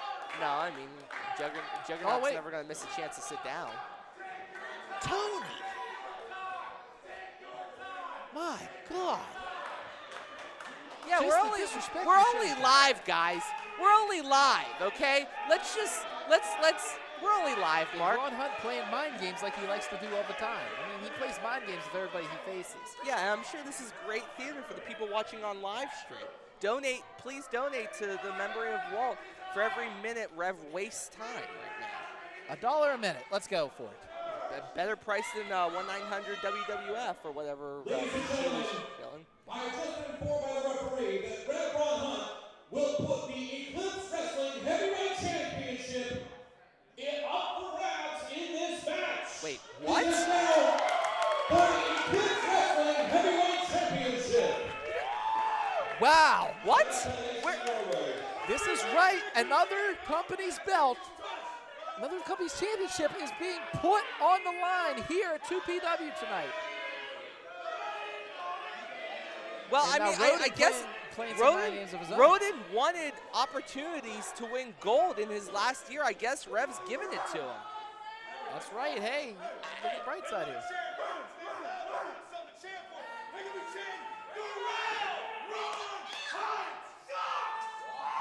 Ouch.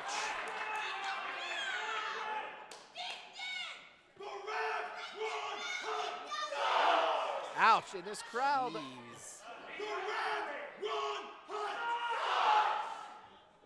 Man, He needs to tell me, kid.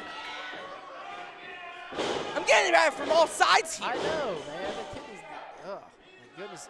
So back to the match at hand. Here we go. Lock up Ron Hunt John Rodin. It doesn't get any better than this, folks. And now the Juggernaut squeezing the head of Ron Hunt, sends him off to the ropes. Here comes big shoulder block, and the Juggernaut running through Ron Hunt like he's Wolverine. Here he comes up, catches him in midair, that power of the Juggernaut. And now Ron Hunt dropping those elbows, getting out of. Look at the agility of Rev Ron Hunt. That is why he is the Eclipse heavyweight champion. Won it in controversial fashion, but he did win it last Saturday in Altoona, Pennsylvania. Now has it. Oh, just picks him up. It just pancakes him basically right off the mat. And right now, John Rodin now in control of this matchup. Has Ron Hunt lined up. Here he comes. Runs over, and Ron Hunt, smooth maneuver there, taking out the Juggernaut, taking out the legs on Abram. Here he comes. Baseball slide and a beauty. Tony, why aren't you speaking? Oh, I'm sorry. I don't work for Eclipse. So I'm not going to call an Eclipse Heavyweight Championship match. I was here to call just stop it already. Would you just stop it? That was Ron Hunt's decision. He went over. He told Drew, I'm putting this belt on the line. Yeah, he told Eclipse's announcer, also our announcer, that the title was on the line. Did AC even sign off on this? Never mind. Okay, first and foremost, We're not bringing that back up. We're not bringing that back into this. Ron Hunt now lining up. Rodin has him. Suicide dive, but wait. Rodin caught him. Rodin caught him. Picks him up. Oh, wait a minute. Now Ron Hunt trying to fight to get out of harm's way here. And wait a minute, catching the leg. Oh. I hope there wasn't a child there. My goodness. There were several. Oh, well. Are they okay? They're fine. Yeah, they seem okay. How's it? Oh, wait. Here goes Ron Hunt now. Same we said he was going to do earlier. Suicide dive! Oh, God! My goodness. And the back of the Juggernaut just slammed off the... Oh, my goodness. The barricade. And we have some Ron Hunt fans in here getting behind the Rev.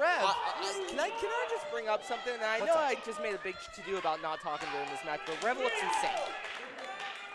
That is a crazy look in Rev's eyes. He's going to that place, Tony. That dark place. That dark place of the Rev. Dark place. That place that you don't want to go to. Ended the career of your friend Chris Taylor in RWA that damaged and destroyed so much. First of all, slightly paused the career of my friend. We're not going to get into that. Rakes the back of Rodin. And right now, Ron Hunt trying to make an example here of the Juggernaut. Oh, right off the hardest part of the ring. Slamming his back off that apron. Now rolling him back in. Speaking of companies we both worked for, I mean, Rev and Rodin have been staples of multiple companies we worked for. They have battled each other across multiple avenues of time and space. So it's the multiverse of sorts when it comes to wrestling. And I have never seen Rev in the multiple battles that I've seen him fight the Juggernaut John Rodin. I've never seen him this what do you think about this? Obsessed. He's been waiting to compete in this building for 2 months. Last month, he was kicked out of here. Marshall Gambino kicked Ron Hunt out of here, remember. Picks him up and body slams him. I think Ron Hunt, after that body slam, still wishes he was kicked out of here. And you bring up a good point.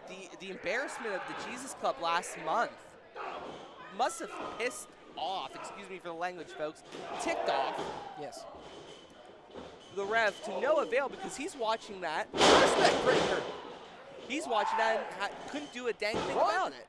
2 and only a 2 count. Pardon me, Tony, but my goodness, I thought that was it. As soon as Ron Hunt laid that reverse neck breaker, I thought that was it. I thought you could not preach on that. But right now, Rodin grabbing for that rope and Hunt taking him away. Well, the Rev's fans are right in front of us. They're right in front of us, folks. You can hear them. He's loving every minute of this. These fans are going nuts for Ron Hunt. He's kicking Rodin to the beat of these fans. Hey, Jesus Club has their own section. Go for it. Why not? Rock on. And right now, the Rev Ron Hunt just talking to the camera. And he is taking it to Rodin. Can this can this be the first win he gets in singles competition against John Rodin? Now, if he gets this win, does this? I mean, it's for the title. Like if John is currently not employed by Eclipse. Not that I know of. No. I don't really understand their inner office. But then again, if Rodin wins that belt, he has to go to Pennsylvania next time they run. I don't know the legality of that, but I do know that it would be a nice little check mark on Rodin's farewell tour. That's right, his farewell tour. This is it, folks. After this year, no more Juggernaut, according to allegedly. And has him up. Thought he was going to suplex him. Now Ron Hunt had what power the Rev just displayed there, getting the Juggernaut over and suplexing him to the mat. Rolls him up. 1, 2. Oh, so close. That was only a 2 count. Mark Charles III, the count right on top of that. And as you can see, Juggernaut's trying to get back to his base, but so far this match has been 95% the Rev. And the Rev is just taking a toll on the body of John Rodin. John Rodin dealing with some multiple injuries. I was talking to him earlier, and just pounding the back. And now what's going on here? Fans, they're chanting, "You can't beat him," and it's getting to Rev. I've never seen Rev get this shook. I think the kids are calling it from the fans. I mean, he usually doesn't let it, but he's also not used to getting fans giving him guff. Well, 2PW, the Rev has a certain different attitude, and the crowd does not like him.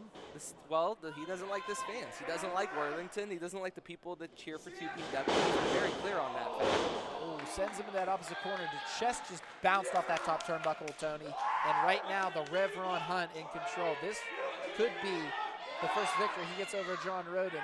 Again, folks, this is not for a 2PW title. This is for a whole other promotions title, Eclipse Professional Wrestling, which we've had some history with in the past. And right now, the Rev just by we've had history. Doc works for them, and they have invaded us on several occasions and given us stuff. I wouldn't say invaded. I'd say just mutual. Okay. But anyways, big clothesline by Rodin, trying to come back here, and now Ron Hunt regretting that decision he made.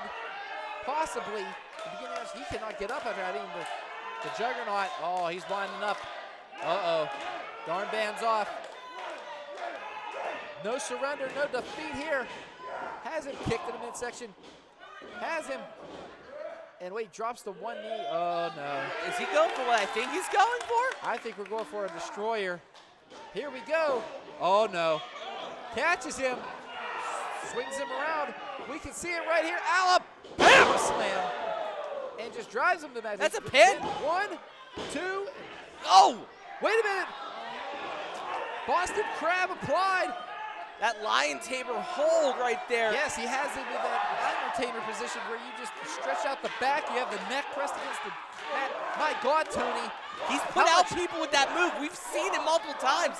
Rev had to get to the ropes right there to break it. That's one of the most weighted pulls. He did not break it and was able to pull him through. Yeah, oh my goodness. That was right there. That was almost a tap out. That's a serious call, and I don't blame Mark Charles. Mark Charles made the best call for his judgment right there. The second he grabbed the ropes, Rev tried to pull him off the ropes. That does not erase the 5 break. So Mark Charles doing pretty much the right thing there and making sure that break did happen. And right now, that's a hard situation for any ref. You can see Ron Hunt clutching his back. I mean, you can see the weight of Rodin, all the power of Rodin. And Rodin's compressing that Rodin's spine. clutching his ribs right there, Doc. Like, both these men have taken a lot out of each other. I mean, they beat each other up every time I've had the right to call, these matches, these numerous matches of these two. And like I said, John Rodin and Ron Hunt, they do not hold back on each other. Ron Hunt wanting to be that loss, wanting to stop this path of Rodin right now. And he literally wants, like he said before, Doc, I'm going to make him my personal old yeller. He literally said that to me in the back of it. And right now, Ron Hunt's showing that. Multiple shots to the face there. Oh, did he just blow snot in his hair? hair? Rocketed right in his hair. That is very nasty, sir. We are in a pandemic. And uh-oh, wait a minute. Oh, God.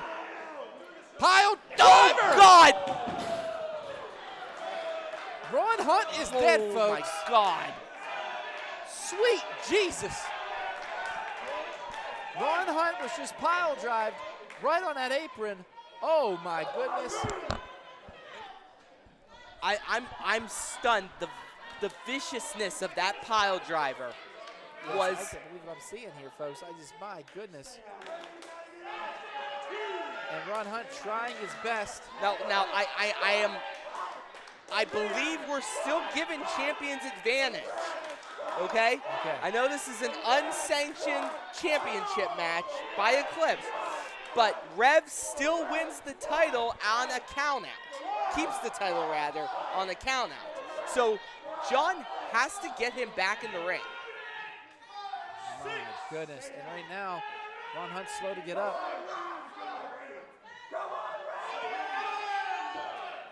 They're at 7. I mean, that was a pile driver on the apron. I don't think he's going to get up from this. He's going to end up keeping that title. If this ends up being a count out, like you said earlier. I mean, just watch. Why? Why, Rev? Because Rev Ron Hunt, one thing about Rev Ron Hunt, his ego is huge. I mean, if you love him, you hate him. I don't, and I mean, it's not ego if you can back it up, and Rev's one of the few people who can back it up. But intelligently, come on, just stay, just take the loss. It means 0. And right now, oh no, wait. Oh, just. Never mind, I'm wrong. Rev's a genius. Suckering John Rodin in beautifully. He did play him like a fiddle on that one, Tony. I cannot take that away from the Rev Ron Hunt. King Possum, Rev Ron Hunt in the building. And right now just driving that shoulder right into the steel post. And what is happening here? What is going through the mind of the Rev right now? Again, that dark place. I mean, you mentioned it before. He's looking to take out Old Yeller. And he's cocking. It looks like he's cocking the shotgun. Oh, my goodness. Can I say that on stream? I'm not sure. I just did. We're just going to go with it. And right now, is he going for a turnbuckle brain buster? Ron Hunt wants to try to send him over into the crowd. He's going into the crowd, Tony. And oh my God! Ron Hunt just driving the skull. Or excuse me, John Rodin driving the skull of Ron Hunt into that top turnbuckle. My goodness. This match has been so back and forth. Yeah, sometimes you lose. Oh my goodness, what is he doing now? He's pulling Hunt up to that rope. Pulling's the right word. He's pulling him. He's pulling him by his head. Look at the power. Oh, God. And Ron Hunt just grabbing that top rope, Tony, blocking John Rodin from trying to get a superplex here. If that superplex happens, Ron Hunt is in trouble. Notice we could see a new Eclipse champion. Notice Rev's now trying to get his base on the top turnbuckle. Oh, God! And he slips. That's the danger of that top rope. Wait a minute, he slipped though, has him up in. Oh! But did you see what Ron Hunt did? He turned his body and took all the force out of the suplex and put it on the chest of John Rodin. 1, 2, and Hunt kicks out. It was not as effective because he turned his body out of the suplex. The damage was severe, but not severe enough to put Rev away. No, he took so much momentum away with that maneuver from Rodin, but Rodin now trying to just dig, trying to get in his mind, what can he do next to stop the Rev Ron Hunt? What has he done in the past to stop Rodin? Here comes Rodin. Oh! Pushing the ref out of the way, but Rodin missing, has him. Oh! Good night. The concussive power, you could see the back of Rodin's head shake with the force of that. And the knees into his spine, too, that Rev Ron That's Hunt the provided. obvious one. The damage is the neck. And, oh, no. Here we go. Is he going for a destroyer again? A Rev Destroyer! Holy shnikes! That's it. He has him right here. 1, 2, no! Just a 2 count. Mark Charles was right on top of that, and that's the right call. Oh my goodness, and the Rev cannot believe what just happened. The Rev, oh my goodness. The Rev can't believe it. The Rev's like, what is it going to take to destroy the Juggernaut? Nothing has worked yet. Mark Charles now checking on John Rodin that we might have to have a referee stoppage. There's enough damage to John Rodin's head and neck. It is in Mark Charles' duty as a referee to stop this match, and he's checking out John, making sure he's okay. And now Rev runs him up, and he misses him. Rodin has to take advantage here. Just dodging that. Now Dodging checking on the the Rev, and bullet. oh! Ron Hunt pulling the count in harm's way. Oh no. Rolls him. One, two. two. Just a 2 count with no ref. And That's the hunger of Juggernaut. Or, you know what? I was wrong. We did start that count a little bit late. But more importantly, I think Rev did let that go. Oh, chopped to the neck, has him. I think Rev did let that go when he realized that there was no count going. Okay. And now the Rev. Clearing out the security and Oh taking that no, chair. guys, we are going for a chair. Rev Ron Hunt said he's going to end it. He said he was going to end John Rodin. Take him out back, I guess. Here we go, folks. Oh my goodness. And the Rev, the Juggernaut, oh no. And the Rev, what the? Oh, wait a minute. No, he did not just do what I think he did. Oh, How you gotta dare be kidding John me. Rodin hit the Rev Ron Hunt in the head like that? Despicable. Despicable. And we're on live stream, John. You sycophant. This cannot go down like this. Did Ron Hunt really just pull a maneuver like this? He's hurt. Look at him, Mark Charles, call for the Tony, why are you laughing at this? Well. Rev. Yeah, caught red-handed. So Rev, you can't get past the count. He has 4 eyes. Oh, now he's going back to his head.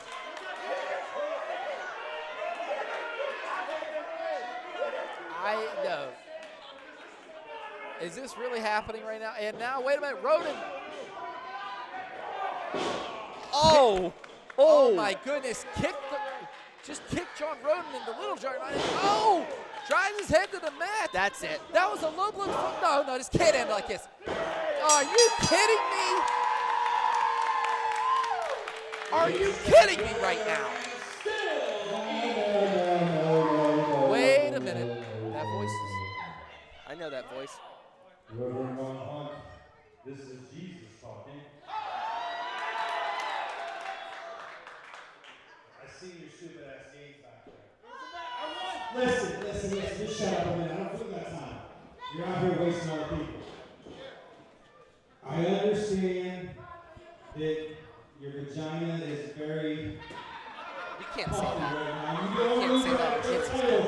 God forbid. You might have won. Everybody, Rev Ron Hunt won. But, hey, in like good fashion, the good Lord says, you can have, we're going to do this match again. No, we ain't doing that! No, listen. Will you shut up a minute? No, you're having verbal talks less. Listen. Ref, don't do anything. We're going to restart the match. You don't have to put your Eclipse title on because your vagina is swollen. So, hey, ring the bell. Sure, boss. You're right. Turn around here. Rodin picks him up. Juggernaut lands him. 1, 2, 3. It's over. Rodin wins again.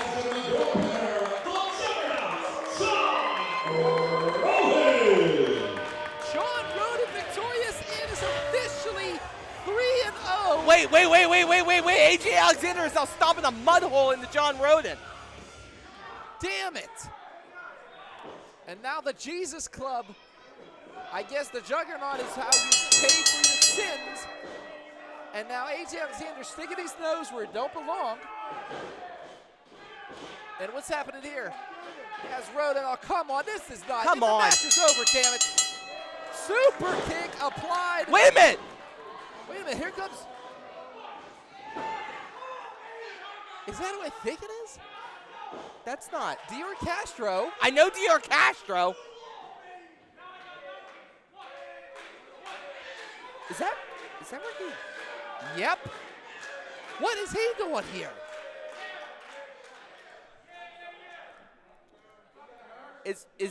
I don't. Go ahead, Tony. Just say it. Is that Ricky Hawkins? Yes. Yes, it is. Look at all the Philly stuff.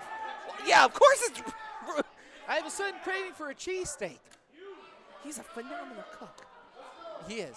But the thing is, they're out here having Rodin's back. I mean, neither of these two like the Jesus Club. I mean, Well, I think Castro. wait, Dior Castro said he was going to get help. Is that the help he got? Ricky Hawkins.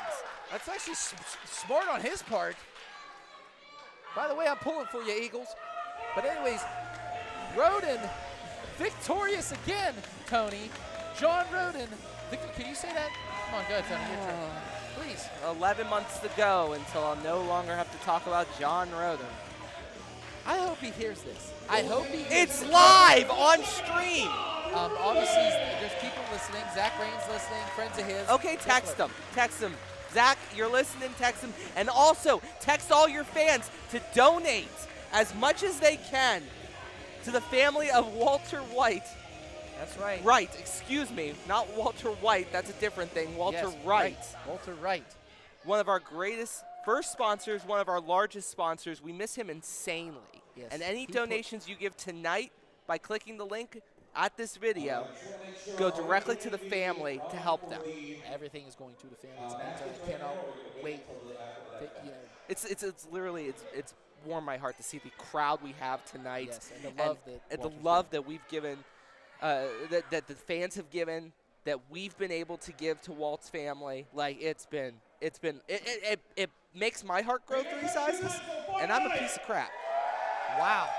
I wouldn't say that. Oh shoot, we're live. Yeah. Don't edit. Can't edit that. Proceeds once again, giving away to the family of Walter Wright III. And of course, that's because of all of you showing up tonight. Thank you guys so much for making this an awesome night.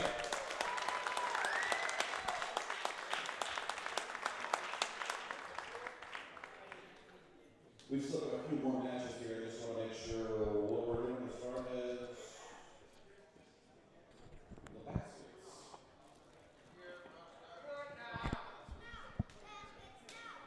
Well, while we have a little bit of time, Doc, I want to talk to you about what Walt meant to 2PW, and I want to tell the fans a little bit about this. So, in case you didn't know, when this company started a few years ago, Walt came to an event, was friends with the owner, Papa Judo, Papa too. Judo, the COO. All right, I'll tell you what. Why don't we just go ahead and get to the next match, And then we'll see what's going on with this he match. was our first sponsor, our biggest first sponsor with the Vape Lab.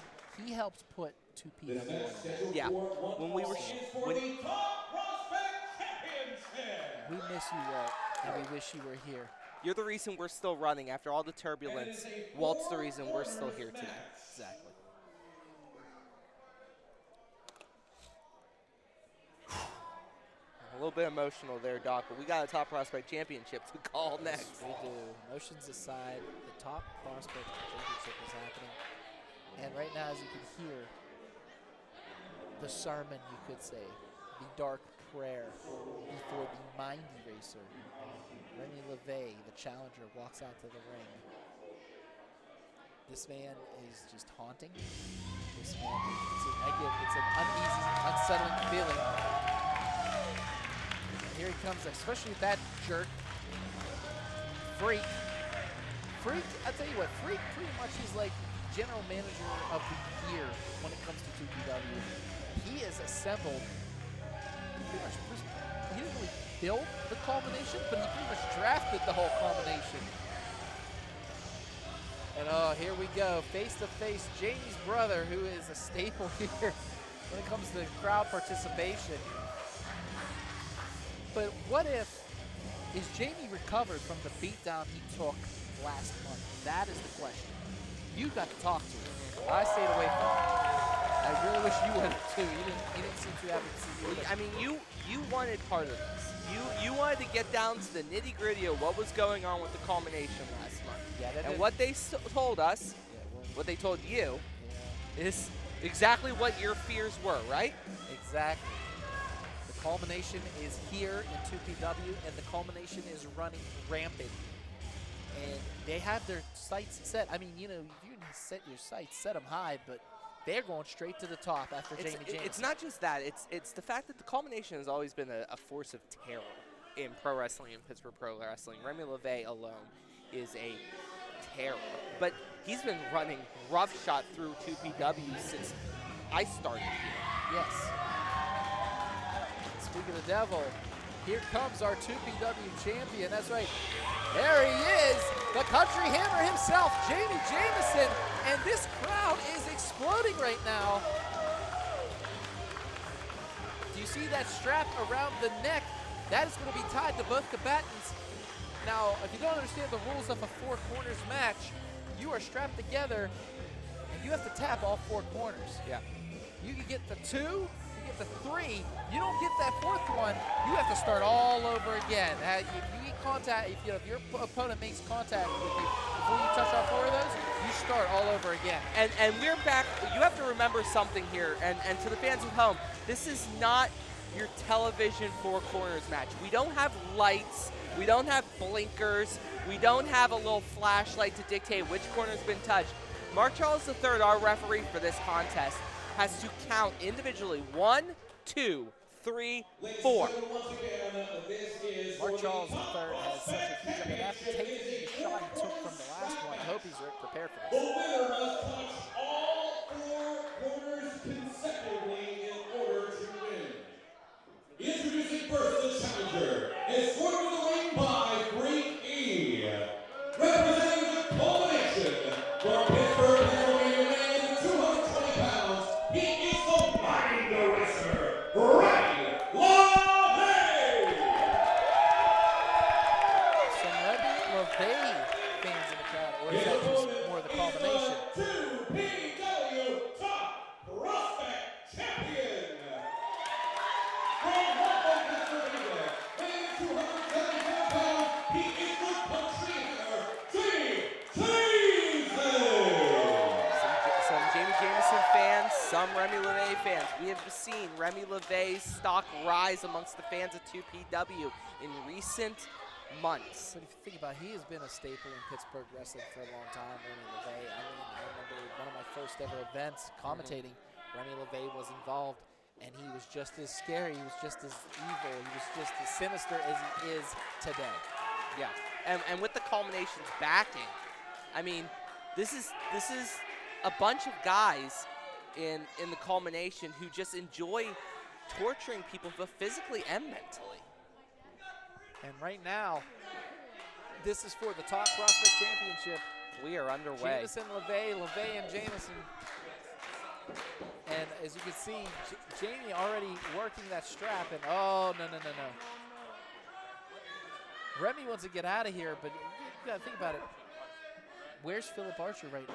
Where is Jason Gory? Well, I mean, Philip Archer has his own match he has to get ready for, the main event tonight against Stevie, LeBell. Gory, I haven't seen all day. I haven't seen him either, and maybe he has another event or something, but he is not here tonight. And that's just fine, because now Jamie gets his hands on one member of the culmination. He wants all 4 of them, even his former friend, Phil Archer. Well, but then again, who does Jamie have any friends? Yeah, I mean, I brought it up to him last month after the show. No one came out to help him with the culmination. Oh, no. Down. Oh, my goodness. I mean, it's legal. You could use that strap any way you want. I mean, but as I was saying before the strap came in, baby, the culmination beat the snot out of Jamie Jameson. And I asked him after the show, have you burned all your bridges? God dang it, guys. That was the second one, and oh my goodness. Remy LaVey paying for his sins last month right now. And he said, oh wait, we're going for one. One? We're at 2. I'm trying to help Mark out here a little bit. We got 2. If he makes contact, he has to start all over again. And Jameson, and That's it. That's the rub. That's it. Jameson has to start over again. And right now, and again, here comes LaVey's evil side, choking him. And oh, European uppercut to the back of the head. And now choking him, hanging him from the ropes. He did. He hung him. And right now, Freak on the outside. Jameson's going to have to keep his head on a swivel, especially with Freak on the outside. Freak does like to get involved once in a while. Yeah, he does get involved from time to time, but Jameson, again, like I was saying, I asked him last month, does he have any friends left? And he said, maybe I don't. Maybe my road to top prospect championship burned those bridges. I got to figure this out. And then, oh! Did he really just? Ref, that's fan interference. Ben, that's fan interference. And oh my goodness, and oh, big punch. And you're out of here. You're not even here. The Country Hammer utilizing the crowd, you could say. Oh, wait. A sudden hush. Oh, no! That was Remy's nipple, and it's into the second row. Oh, Remy just donated his nipple. And good, here we go again. And oh my goodness. And Jameson now looking over at Freak. Oh, they're asking for it. Oh, that is a right, straight right. And LaVey in lots and lots of trouble right now, folks. Oh, here we go. Oh! And I think Jameson just broke his hand on that. He missed it. Whacked it off that steel beam. Here we go again. LaVey stringing him through. LaVey has utilized the ring post into damaging the shoulder and, of course, before damaging the hand. And using that strap to perfection, using it as an anchor point and a pivot point to put Jami headfirst into that steel barrier, or the steel ring post. Yes. I can't even speak. I'm sorry. I mean, my God, this match has been just brutal so far. But then again, when it comes to brutality, you think of Remy LaVey, you think of the culmination. You also think of the Country Hammer, Jami Jameson. In this very building, I saw skewers just packed into the head of Jami Jameson. Oh, Jami Jameson is overcome a no, lot there's of no brutality. fear. There's no fear in the guy. I will be the first one to admit Jami Jameson has zero fear. Okay? This guy takes pain and relishes in it because he feels that being the top wrestler in the world means that you have to take some beatings. And he has accepted that hand and foot. I will give the Country Hammer credit for that. There is not a single man in 2PW, maybe in Pittsburgh, that can take the beating he does and still keep ticking. That being said, that's physical. That ain't mental. And mental is all about Remy. That's LaVey's Remy's game. And right now, he is just choking the life out of the Country Hammer. But, I mean, you talk about, oh, wait a minute now. Jami threw that big ham hock, but it just wasn't enough. And the champion's off his feet. I think this is the first time we've seen the champion off his feet in the matchup so far. Well, in the ring. He was on his feet outside. But, yeah, this is the first time we've seen Jami Jameson on his feet, off his feet, rather, in the ring. And right now, Remy LaVey, is he toying with him? He needs to quit talking to the crowd, and he needs to focus on Jami here. Well, he needs to focus on those four corners, too. Remember, he touches those four corners. He's walking out of here the top prospect champion. Let's not miss the plot here. There is no way, and I'm going to say this, you can't win pinfall, you can't win submission, and neither disqualification count, nothing. Those four corners are your life source. Short of an act of God, there is nothing that can finish this match outside of four corners. Bop, bop, bop, bop. All right, so now Jami Jameson in trouble, and Remy LaVey taking a. What if Remy LaVey pulls the upset tonight here? One. WW3. Okay, we're at 1. Oh, no. And again, he's got to start again. Remy LaVey is going to have to do a lot more than what he has done to defeat the Country Hammer, Jami Jameson. We've both seen Jami go through hell, especially to capture the 2PW title off of the Man-Dime Elijah Dean. If you remember, that was a hellacious matchup. Oh, I remember the hellacious matches to win Jami Jameson the title, but in the path to doing that, he went through some horrible turmoil at the hands of Elijah Dean. One. That's one.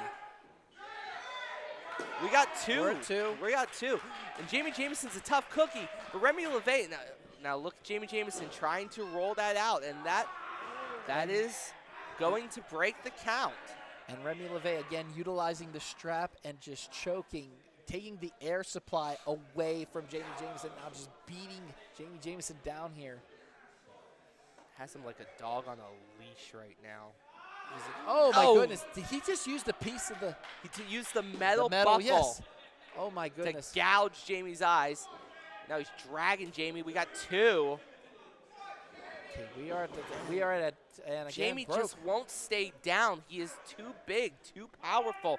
And every time Remy tries to get that 3rd turnbuckle, Jamie is just stopping him and slamming him. Good Lord. Sorry, Tony. I just you were in the middle of a methodical storytelling there, and then boom, Jamie just turned it on you. Why am I even trying? And right now, Remy LaVey is down. Oh, wait a minute. Jamie Jameson here is he gonna go for the corners? No, he can't. Remy LaVey. Wait, the Freak rolled him out. Freak rolled out. That's insanely intelligent by Freaky. Like pulling Remy out sets a. Look at the mark. You can see the mark going across the back. It also of prevents, LaVey. like, as Freak is trying to hold Remy LaVey from getting back in the ring. Wait. Freak has LaVey's feet. It's like a tug of war here.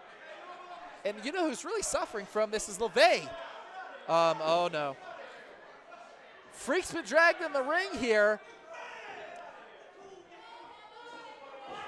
Did Freak just try to say he's cool? Yeah, he's trying to, and oh my goodness, and Freak getting out of harm's way. Wow, just that was the most agile I've ever seen Freak in my life. Too bad he didn't get it. Sorry, I won't get into personal details here, but oh my goodness. And now LaVey not only playing mind games with Jamie right now, he's playing mind games with this crowd. Well, the crowd has been taken out of it because the crowd, for the most part, wants to see Jamie win. They are firmly in the Country Hammer's corner, and Remy is taking the air out of this. And it's the mind eraser. He erases, and he's erasing. Well, it's not everything. like these fans had much to erase. Oh, come on, Tony. Let's be and nice. now he just bit Jamie Jameson. This man is just a savage. Wow, he's been taking pieces out of Gory's playbook. That is the culmination right there. The culmination for you. All they do is hurt you. They mess with your mind. And oh my, big drop kick. Shotgun drop kick. Good Lord, Jameson coming in and like a wrecking ball. Good Lord. Has him, picks him up, suplex. And this could be it. This could be the momentum stealer. Jamie Jameson needs to retain this title. Can he retain the title? That's the question, folks. My goodness. He's crawling to that first turnbuckle. Gets 1. Gets the 1. Can he get the other 3? That's the question right now. Well, in Jamie's credit, Remy is in good position to get all 4 of those corners. Where Remy's body is, plus the length of the strap, he can get to all 4 corners without having to maneuver Remy LaVey. Now, Remy is starting to realize that, and he's starting to try to pivot himself. We're at 3, Tony. 1 more. You can one see more corner. Remy's starting to stir here. We got 1 more corner, folks. Jamie touches that. We're in. Oh, my goodness. And utilizing the strap and just hitting the private area of the Country Hammer. We're reset to 0, folks. Double underhook DDT. And he just lands him right on the mat. That could be what LaVey needs. If you notice, he wrapped the strap around his neck. Remy LaVey wrapped the strap around Jamie's neck, then delivered the double underhook DDT. Taking air away from him Taking air from him and then cutting it completely. With that impact, Tony, my God. Wow. So blackout followed by blackout. Exactly. Right now, this is where LaVey needs to capitalize. LaVey needs to touch those corners. I don't know why Mark Charles is calling for a standing 10 count, though. I think he's just used to, I mean, he is a strict proponent of the rules, so I get that. Back and forth these guys go, punch after punch. And my God, these guys have beaten the holy hell out of it. You can see the remnants of the strap across Jameson's skin and definitely LaVey's shoulder. If you look at that upper shoulder, he has a huge welt from where he was hit. I'm sure there's welts everywhere on both these guys' bodies. There's going to be a couple black eyes if they keep punching each other like this. And right now, back and forth. And now, has him, misses him. LaVey misses him, has him up. Oh, I thought he was going for the, I was smelling the DVD everywhere on that. has Sling blade. Sling Blade applied, and right now, And Jami doing the smart thing, rolling out of the ring. smart maneuver by the 2PW champ. Jami Jameson, for all, he's getting the crap beat out of him, but my God, is his ring awareness on point right now. So we got one. But he's, you know, you talk about cutting the ring in half, Tony. Yeah, that's right cutting now. the ring into like fourths right now. Wait. And Freak's Freak trying is- to get him back in the ring, I think. Yeah, Freak's trying to roll him back in the ring because he wants to get that corner. And now LaVey to the second rope. Technically, that's the second turnbuckle, but I don't think Remy LaVey's thinking about turnbuckles right now. No, he's not. He said he's going to erase him right here. He has it. Wait a minute. Pulls him. Wait. Oh, no. Wait. Here we go. No! PVD! Go for the pinfall, I think, and just reactionary. Well, yeah, he rolled over for a second, but then he realized One. okay, That's one. One corner's been rolled. The Death Valley driver's been applied. Not many people get up for that. We've seen so many victims. I mean, he's put people through tables. He put people through chairs even. Can he get the last two? We're at 3. He needs one There is more. one more. And Jami remains top prospect championship. If he has it, he's Inches all Remy has away. to do is yank it. 4. And That's it's it. Ring the over. bell. Jameson has retained again.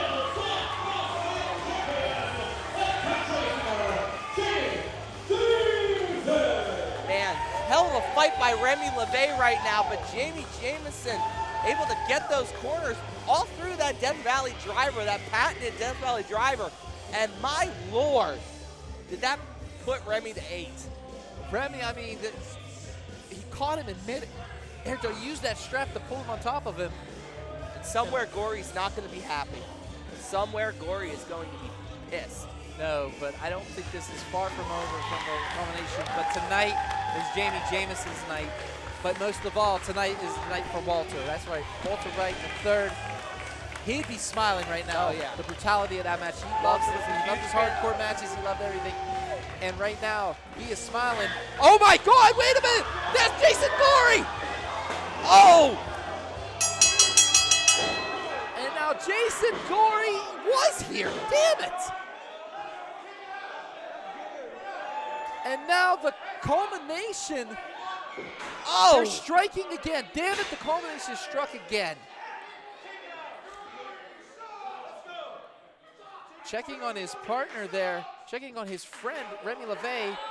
Oh my God. That's no. the meat hook. That's a his meat hook. hook. Whoa, whoa. No, damn it. No. Wait a minute. Are you kidding me? No. Oh my God, he's yanking it. He's stretching. We need help out here. Somebody get That's out here. a real meat hook. There's blood Jesus everywhere. Christ. Gory has just.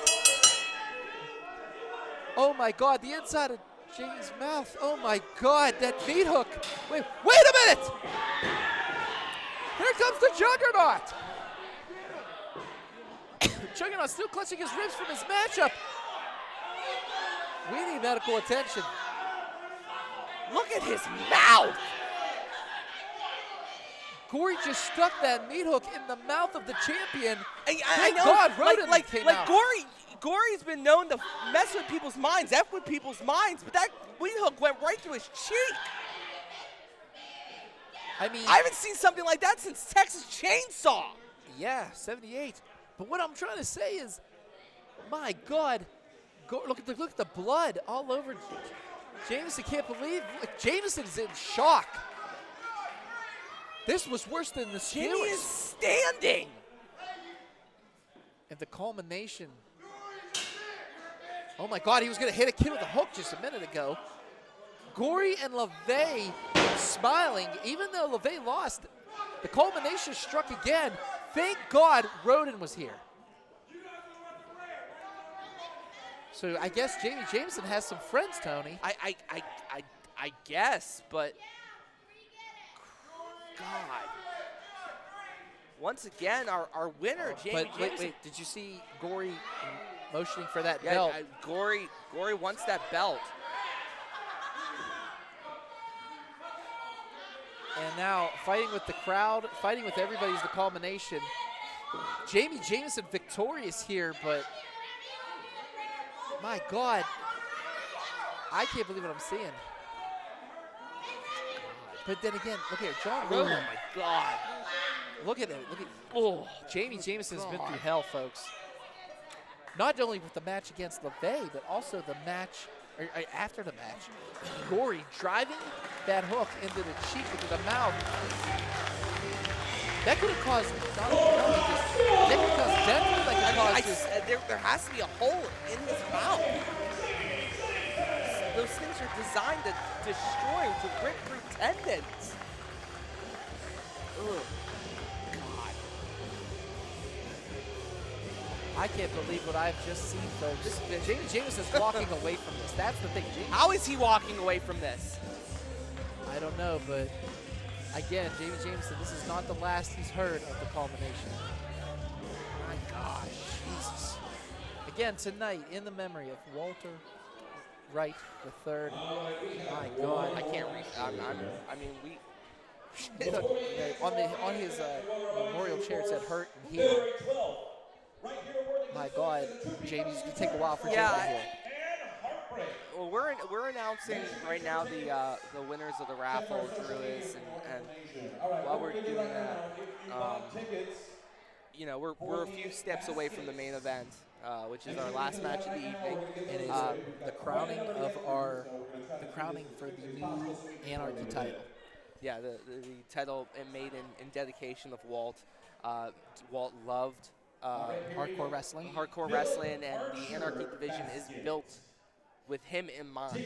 Yes. And I think the important thing for everyone to realize for this is that this matchup is perfectly tailored to express what Walt meant to us and what Walt did for us. A title in his memory is probably the best thing we possibly could do. I mean, on the title itself, his initials are there, so we will always remember that this is Walt's title. And while he may not ever be able to hold it, we know it's his. We definitely know it's his. The memory and just the thing, what Walter Wright meant to 2PW, what he meant to Prospect Pro Wrestling. This title, that's right, this title is just a symbol of what he was all about, which was hardcore and anarchy in wrestling. And how poignant is it is that two of the young guys for 2PW, two of the guys that knew Walt very well, two former Hossmen who Walt, former friends, in Archer and LeBell will be wrestling, and that one of them will be the inaugural Anarchy champion. Like, it's poignant, and it means a lot to me as not just Tony Kincaid, but the man behind the headset, so to speak, because it reminds me why I started working in this business, the family aspects of it. Wrestling is family. Wrestling is family, and to anyone who's donated tonight, we thank you so much from the bottom of our hearts. Yes, exactly. I mean, and that's coming from Tony, that's coming from Mike. That's not the people that are on Mike. Kincaid and Doc, Mike and Tony. Mike and Tony. And that money's going right to that family, and to talk to their family, and to see how much love that they feel from the fans and from Pittsburgh wrestling community completely in general. I don't think we can put in the words as human beings the good parts of humanity that you fans have shown, not just 2PW fans, but fans of pro wrestling. Yes. So independent pro wrestling. Independent pro wrestling. And I want you guys to know, if you're watching this randomly, you stumbled across this because your friend shared it or your friend's friend shared it. Wrestling is a family. It's not what everyone makes fun of. If wrestling is about family first and foremost. It's about love. It is and about as Ben gives a basket of baking mixes, that shows the love. We have a basket for baking supplies because you know what? Luckily wrestling is about comfort and home. I'm very happy that wasn't out here earlier. I mean, Culmination could have used those baking supplies. I'm just saying. You don't know those guys today. Those guys are scary. It's all right. What we're trying to say is this, folks, is Walter Wright was family to us. He still is family. Always will be family. And because of him, and just because of the dedication and what he believed in the product, which was Prospect Pro Wrestling, we are able to thrive. We are able to still go on. I mean, COVID kicked a lot of people's butts, and Walter stood behind us no matter what. All of our sponsors have stood up and stood behind us. But Walter was there on Halloween. Walter was there, to just, basically get behind us and say, keep going, guys, keep going. He's just, he dawns 2PW. If 2PW's in his blood, is what we're trying to say. Yeah, when we did the quarantine challenge, I remember him being there and helping us set up the ring, take the ring down. I mean, that was a very hard thing for us to shoot. That was a lot of matches in one day, and the guys showed up without a crowd except for Walt and his family. We didn't have a crowd much for those quarantine challenges, but we had Walt right over there in that corner, right there near the door, and he was cheering and booing and all these things, doing what he did best, loving this business. And when we did Hardcore Halloween. Hardcore Halloween that was a scary situation. I almost lost a car that night. But that was Walt. Yes. You said, hey, we're holding a wrestling show in a field. He was so down. And he was down, man. Like, it was great. And that's Walt, and that's what wrestling is about. That's what wrestling is about. Like, can you honestly imagine seeing something like this at a single A baseball game? Like we miss Walt so damn much. And I will say this, like tonight, it also showed, not only the workers in the back, everybody out there that set up the ring, set up the chairs, the people that video this, the people that commentate us, the people that commentate this, the ring announcer, basically everybody, what I'm saying is everybody has come together tonight, to celebrate the memory of Walter Wright and what he's done. I mean, the man not only was just, he was a businessman, he also, lead singer of a band. Oh, yeah. I mean, the man had pipes, good taste in music. So, but like I said, we could talk on and on all night, but what we need you people to do right now, if there's anybody else that's willing to, we have the links, click the button, donate just a little bit. Doesn't matter how much it is, every little bit helps. Donate to the family of Walter Wright III, and, donate it, and just not only show Walter Wright's family, how much he meant to the Pittsburgh wrestling community, but to also show, the workers here who've put their bodies on the line. I mean, my God, we just saw Jameson with a mouthful of blood from a meat hook, for God's sakes. He basically got leather-faced by Jason Gory here. And all this, and walking away, knowing the fact that we were able to entertain this crowd, Walter would have wanted this. Walter would have wanted the crowd entertained. I remember when we did the quarantine challenge, and that was the first time I met Walt.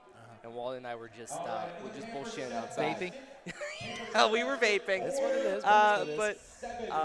And we were just talking outside, and I didn't know who he was. And Ben's like, "Yeah, this is Walt. This is the owner of the Vape Lab." I'm like, "This guy was our #1 sponsor and was just shooting the S with me outside."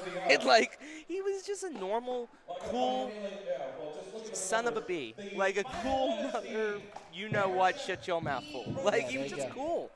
And the world is less without him. Professional wrestling certainly is less without him. 2PW hurts without him. We have a hole in our heart that is just missing. All we ask is this, folks. I'm saying that every $1 event now, but not only that, we have a chair.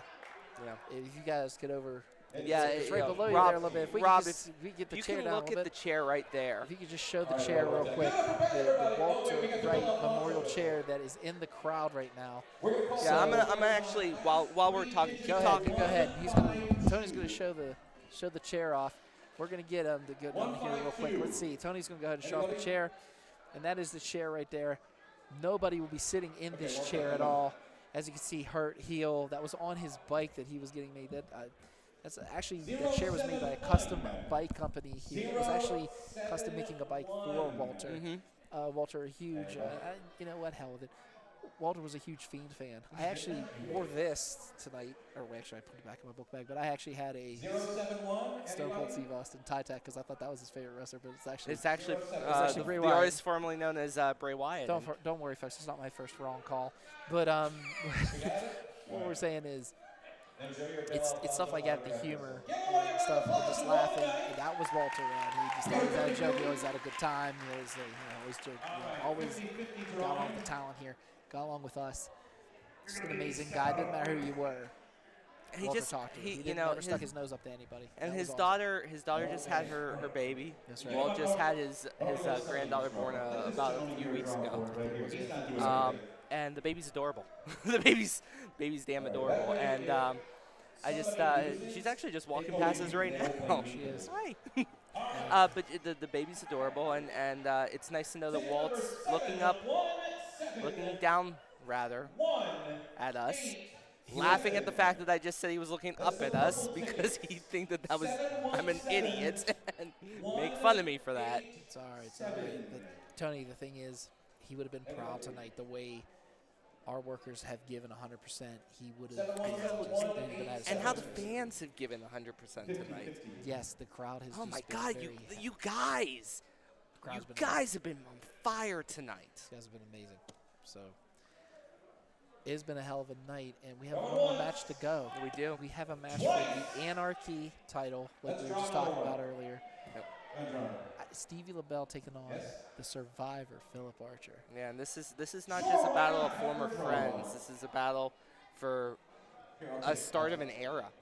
You know, the Anarchy division starting off strong, and who better to open this new division than two guys who have probably trained with each other, traveled together, grew up together, and now are on opposing corners with different ideas. Stevie LeBell trying to still hold on to the belief of the Hossman, the values of the Hossman, never give up. And then you got Philip Archer, who's now at the culmination, hurt everybody, violent. And 717-205. it's scary. It's scary to think. I don't think it's scary. I think that's a little too extreme. For Philip Archer, it is because Philip Archer, friend of mine. I tried talking to him. I thought it sense to him, but now he has Remy LaVey. He has Gory. Yeah. He also has Freak. Yeah. He has three of the most dangerous individuals in professional wrestling talking in his ears right now, directing him, coaching him. Is that bad, though? If it gives you a shot at gold, Archer's. I mean, Archer, survivor driver, and got in on that, went to 1, 2, 3. And then, of course, LeBell was beaten for the whole first match. Hit the frog splash. And laying that frog splash and pulling off the 1, 2, 3 against, I mean, if you think about it, let's go back over this real quick. LeBell had to go through Preston Everest. He had to go through A.J. Alexander. And he had to go through Vic Braun. All these guys have had a chip on their shoulder. Yeah. Especially Everest, especially Braun. You know what I mean? Braun losing his tag team partner. Everest becoming a DVD.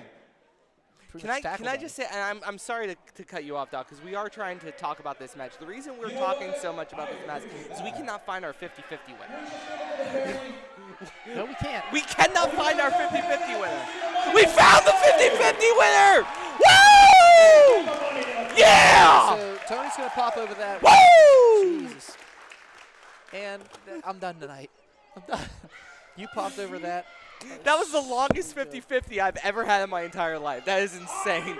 All right, now we're finally going to get to the We main get to event. do a wrestling match. We're going to talk about everything we just talked about over again. I don't believe you. I said, are you ready? When did Paul Levesque get here?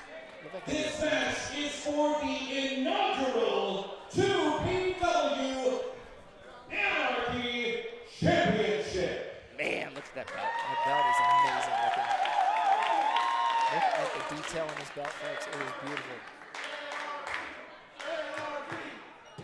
I like this chant. No, let's do this chant, guys. Anarchy, let's go.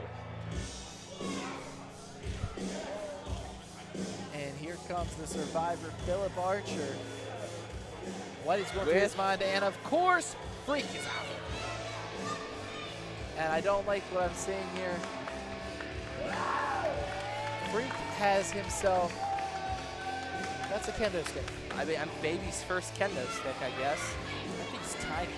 Yeah, that thing is tiny, which I made a joke there. It means it has less give. Like that's gonna be getting hit with a small T-ball bat. basically, but the point of impact doesn't spread out across the rest of the kendo because there's not as much bamboo. So it's pinpointed a lot more to the point.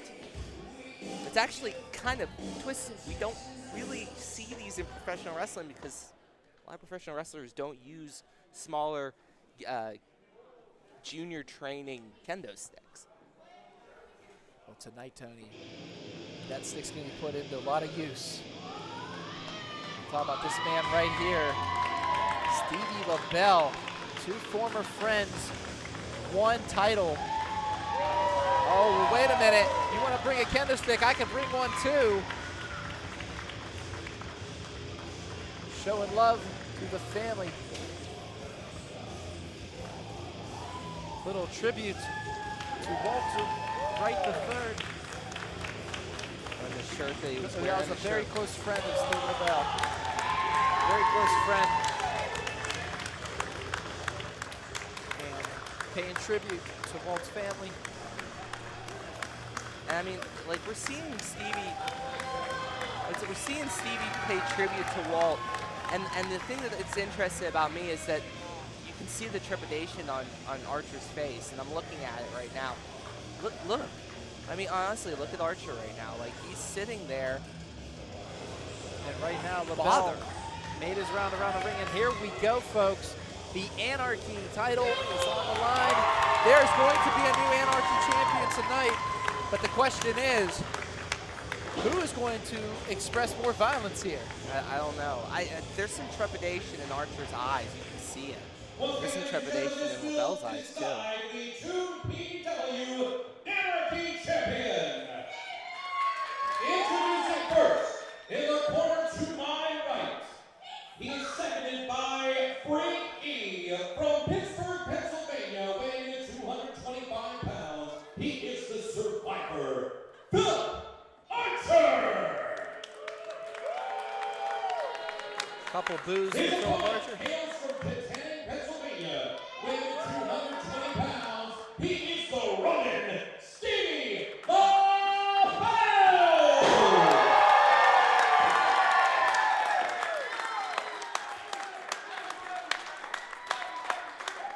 Here we go, folks. LeBell showing the title some love. Archer tapping the belt, and the title is officially up. That is a heavy title. Yeah, you can see the referee was struggling a little bit lifting. That title's beautiful, folks, and it is here in 2PW to stay. And the bell is rung, and here we go for the inaugural Anarchy Championship. Oh, wait a minute. Looking for a Wait, handshake. wait. Philip Archer is shaking his head. No, the survivor is telling his former friend, his former brother. Wait. No, they're bumping. Okay. All right, here we go. Guess there's a little bit of love left. Here we go. These two locking up. Archer versus LeBell. LeBell versus Archer, and now LeBell puts Archer in the corner. Wait, there's no rope break. This is Anarchy. There's no rope breaks, but they broke That was by out of respect. themselves. That was out of respect. Yeah. Tony. These two about to go again here. This crowd getting behind Stevie LeBell.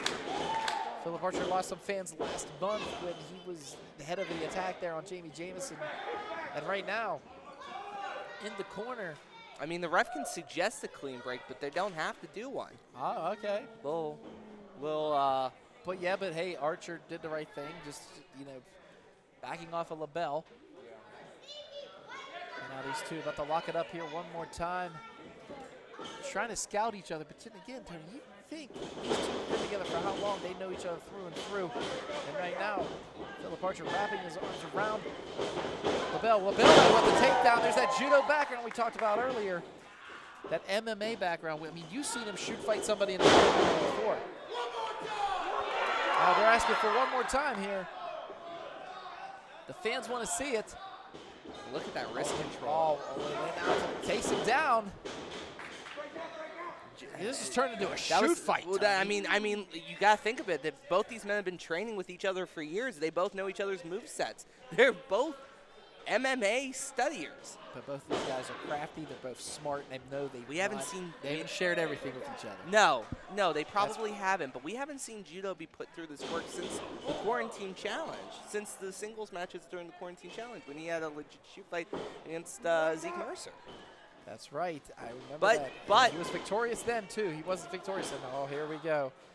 Both of them want that title. Both of them want that gold. And you can see the frustration starting to build in Archer's eyes and face, like pieing him in the face right there.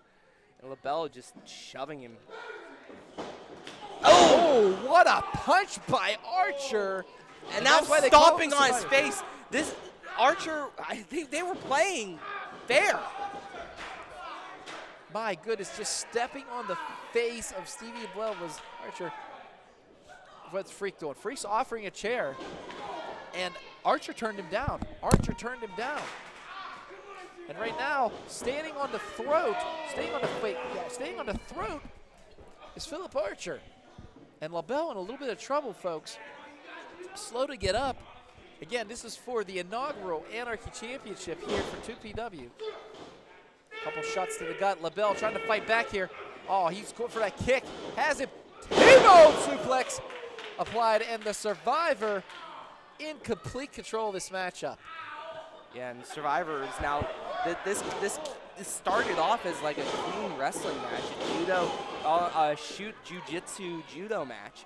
And Archer just couldn't get one over on LeBell. So he's now, this is Anarchy.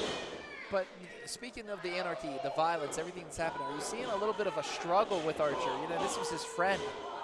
I'm seeing a little bit of a struggle. If you look at the face of Philip Archer, you know, is that old Survivor that we know and love still in there, or is he completely erased? Well, I mean, you never want to, like, legitimately kill your brother. Rolls him up. Oh, no, I thought he was going to roll him up there. And here comes LeBell. Big drop kick and just plants it in the opposite corner. And LeBell now working the solar plexus. Shoulder block after shoulder block after shoulder block right into the solar plexus of Philip Archer. Here comes LeBell. LeBell lines him up. And again, sort of semi-spear, but, you know, just rupturing any insides or ribs. It's just doing so much damage to your midsection right there and just pointed attacks right there. And Archer slides out. Smart maneuver by Philip Archer. Well, there's no count out. He can wait as long as he wants to there. And wait a minute. Oh, boy. Ooh. Oh, slick maneuver up and over. And that agility, oh no, has him. Oh, God. Oh. And he just smacked his face off the hardest part of the apron. That was just nasty right there. And now Archer grabbing the little dangerous kendo stick. You call it little like it's a little bomb. Like it's That still thing's gonna hurt. destructive. Wait a minute. Oh, wait. Oh, he just punched Freak in the stomach. I don't think that was the stomach. And Walt's wait a fiance just gave him a chair. Goes for the Oh, kick. Yeah, he was going for that kick. Oh my God! Sweet Jesus. Just took the chair shot from hell. Archer just threw that right in the face, and now starting to choke LeBell with the. Here we go. This is what it's all about. The Anarchy. we wanted Anarchy matches. This is Anarchy right here. This was the vision of Walter Wright III right here. I mean, I This don't think hardcore- I don't think Walt envisioned one of his close friends getting his head bashed in with a chair. Well, what I'm trying to say is this, Tony. He wanted hardcore wrestling. He's getting. Well, this is hardcore wrestling for right sure. here. And this is for the Anarchy title. Wait a And minute. What is Freak just punching the back? Freak's just But then taking again, kidney it just- shots. It doesn't matter to Freak. Freak can do what he wants in this match. Yeah, at some point, like I respect Archer. I don't respect Freak. Well, here's but- the thing about Freak, though. Freak being one of the smartest men in wrestling in this company. Building this year. a pretty destructive And- stable and aligning with the combination. And now we're stacking chairs up. Oh my goodness! And now the crowd, just in awe right now. What does Archer have planned? He has all these. Turns around and oh boy, has it. Oh, God! Judo Mother! takedown. Just land Archer right off the back of his head, hit a chair, the back. Sweet Jesus. I've said that 100 times today. We promised we were going to be on our best behavior live on stream tonight. We are not doing a good job. That was disgustingly dangerous. I mean, that damaging, diabolical. I've spit all over Doc. That judo takedown right into the chairs, and Philip Archer's like, yeah, that was not a good idea. How is he up? Oh, big shot to LeBell. Big shot to Archer. Here they go, exchanging some ham hocks here. How are they both standing? I don't know how they're standing, especially after that move LeBell just pulled off, because LeBell took a lot into the chair too, just as much as Archer did. And boom, another one from LeBell. These two back and forth. Former friends, former brothers. And here we go again. These are bullets. Oh, big kick. Archer doesn't know where the hell he is right now. My God, what a kick by LeBell. Could this be it? And now Stevie getting, or the crowd getting behind Stevie LeBell. And wait a minute, the freak. Archer, oh, wait a minute. Oh, you got one, I got one too. Here we go. We're about to see what I think. I wish we had the Duel of the Fates playing in the background, because we're about to see one hell of a lightsaber match. Or excuse me, what was I say, candlestick? But yeah, my God, here we go. No, folks. This is not going to be a duel. Wait, they just let, it's a test of strength in a way, you know, Tony? Like, oh my God. Oh no. Oh, son of a gun. God damn it! Here we go, right across the back. As Tony says the Lord's name in vain, we're just gonna keep it locked, folks. Oh my goodness, I watched that thing bend. I said swear words to not say worse swear words. Mother. There we go. Okay, I guess it's Archer's turn. Here we go again. Lines him up and oh! Okay, I guess we're gonna go ahead with LeBell. I guess we're gonna get into baseball. This is like that scene from Raiders where they were just do shots. Here we go. Hold on. Babe Ruth. Mother God! That was a Babe Ruth shot right there. Now, what's Philip Archer going to bring? That's the question. Philip Archer now lining up. Here we go. Philip Archer lining up. He's going to make it. Okay, here we go, and Frank Thomas. And no! Andy Van Slyke? I don't know. Anyways, we're going to keep swinging here. You're the one who made me do this. Archer yelling. Oh, wow. Holy God! That was the top of the head. I'll say it, folks. I'm going to shoot from the heart right now. Papa Judo's right behind me. He's watching his own son.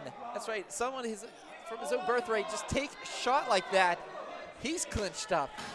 As a father, I feel him on this. Oh, my God. He's busted open. Oh, my goodness. Judo is bleeding. Bad. But you think about this, Tony. LeBell's fighting two people here. Yeah, no, for sure. You got Freak jumping on his back like a little spider monkey. And now this. My God, LeBell. And Archer, it's not like Freak's doing this of his own volition. Archer is orchestrating this, and look at the blood. Oh, my God, here we go. Oh, that was close. Well, I wish he would have hit him.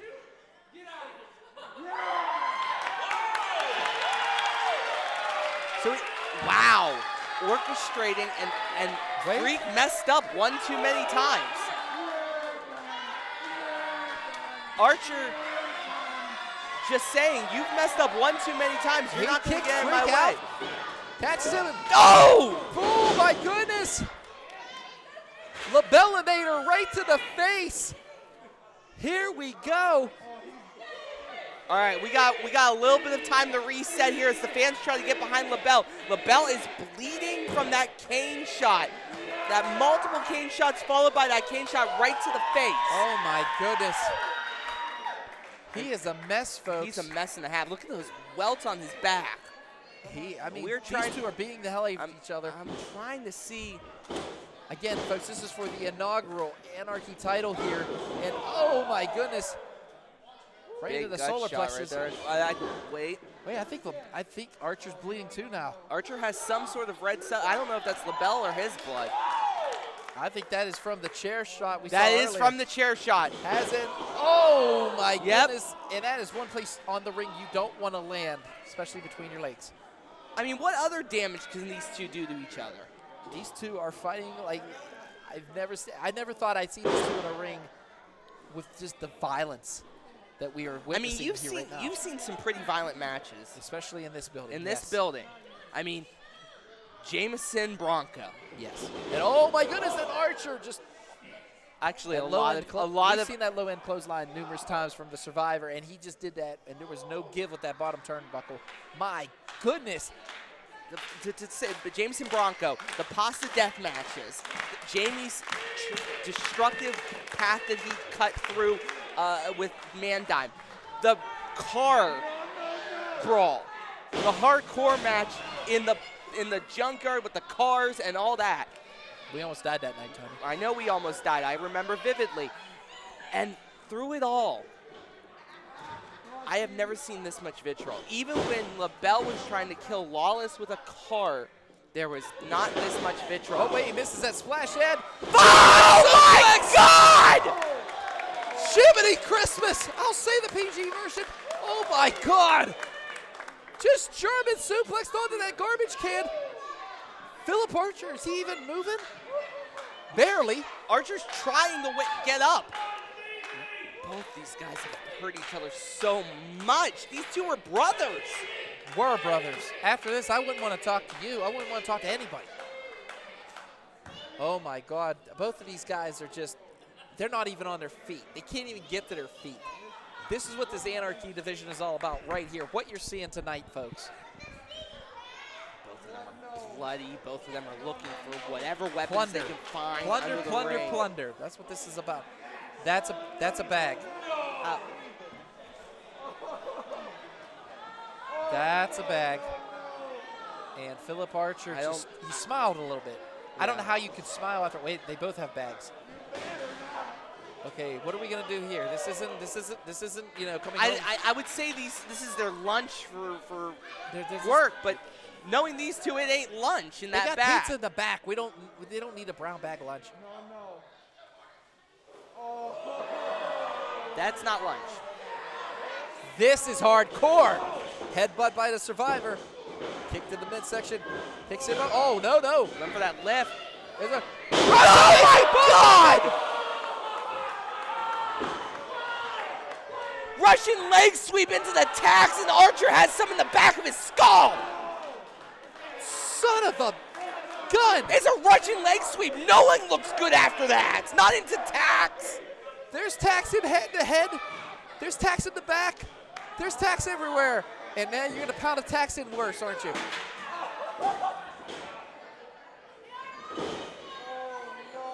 Oh my God, Philip Archer has him in his leg, in his ass.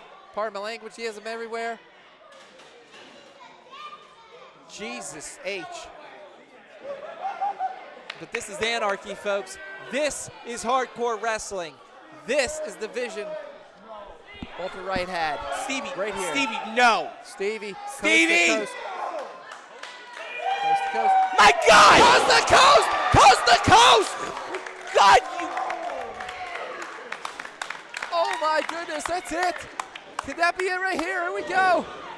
That has to be it. 1, 2, 3, it's over. We have a new Anarchy champion, and his name is Stevie LeBell.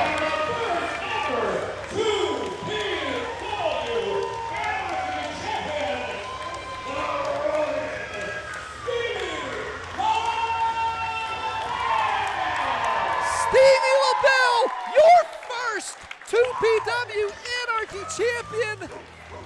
Here we go, folks. The era of LeBell has started. My God, that belt is beautiful, and it is more deservingly earned by that man right right there. Stevie LeBell. Wait. Is this that? Wait. Wait a minute.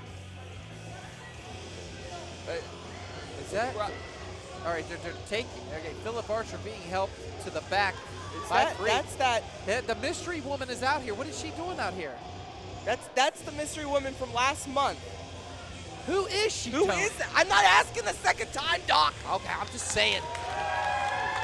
We're going to get to the bottom of this tonight because I definitely want to get word from Stevie LeBell if he's even able to talk after this. But Stevie LeBell, you can still see the thumbtacks in his back, in his legs. These two put each other through hell and back, Tony. This is what Anarchy is all about. And there he is again, lifting that title high. And all I can say is the memory of Walter Wright III has definitely been represented. Walt, you're here amazingly this tonight, matchup. buddy. That was your cup of vision tea, has buddy. come true. That was your cup of tea, buddy. Stevie said he was going to do this for Walt tonight, and damn it, did he ever do it tonight. This has been one hell of an evening, Tony. What could I say?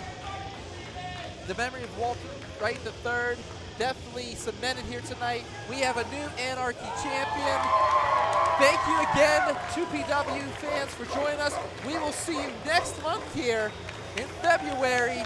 I'm Michael Doc Dougherty. I'm Tony Kincaid. Good night, everyone.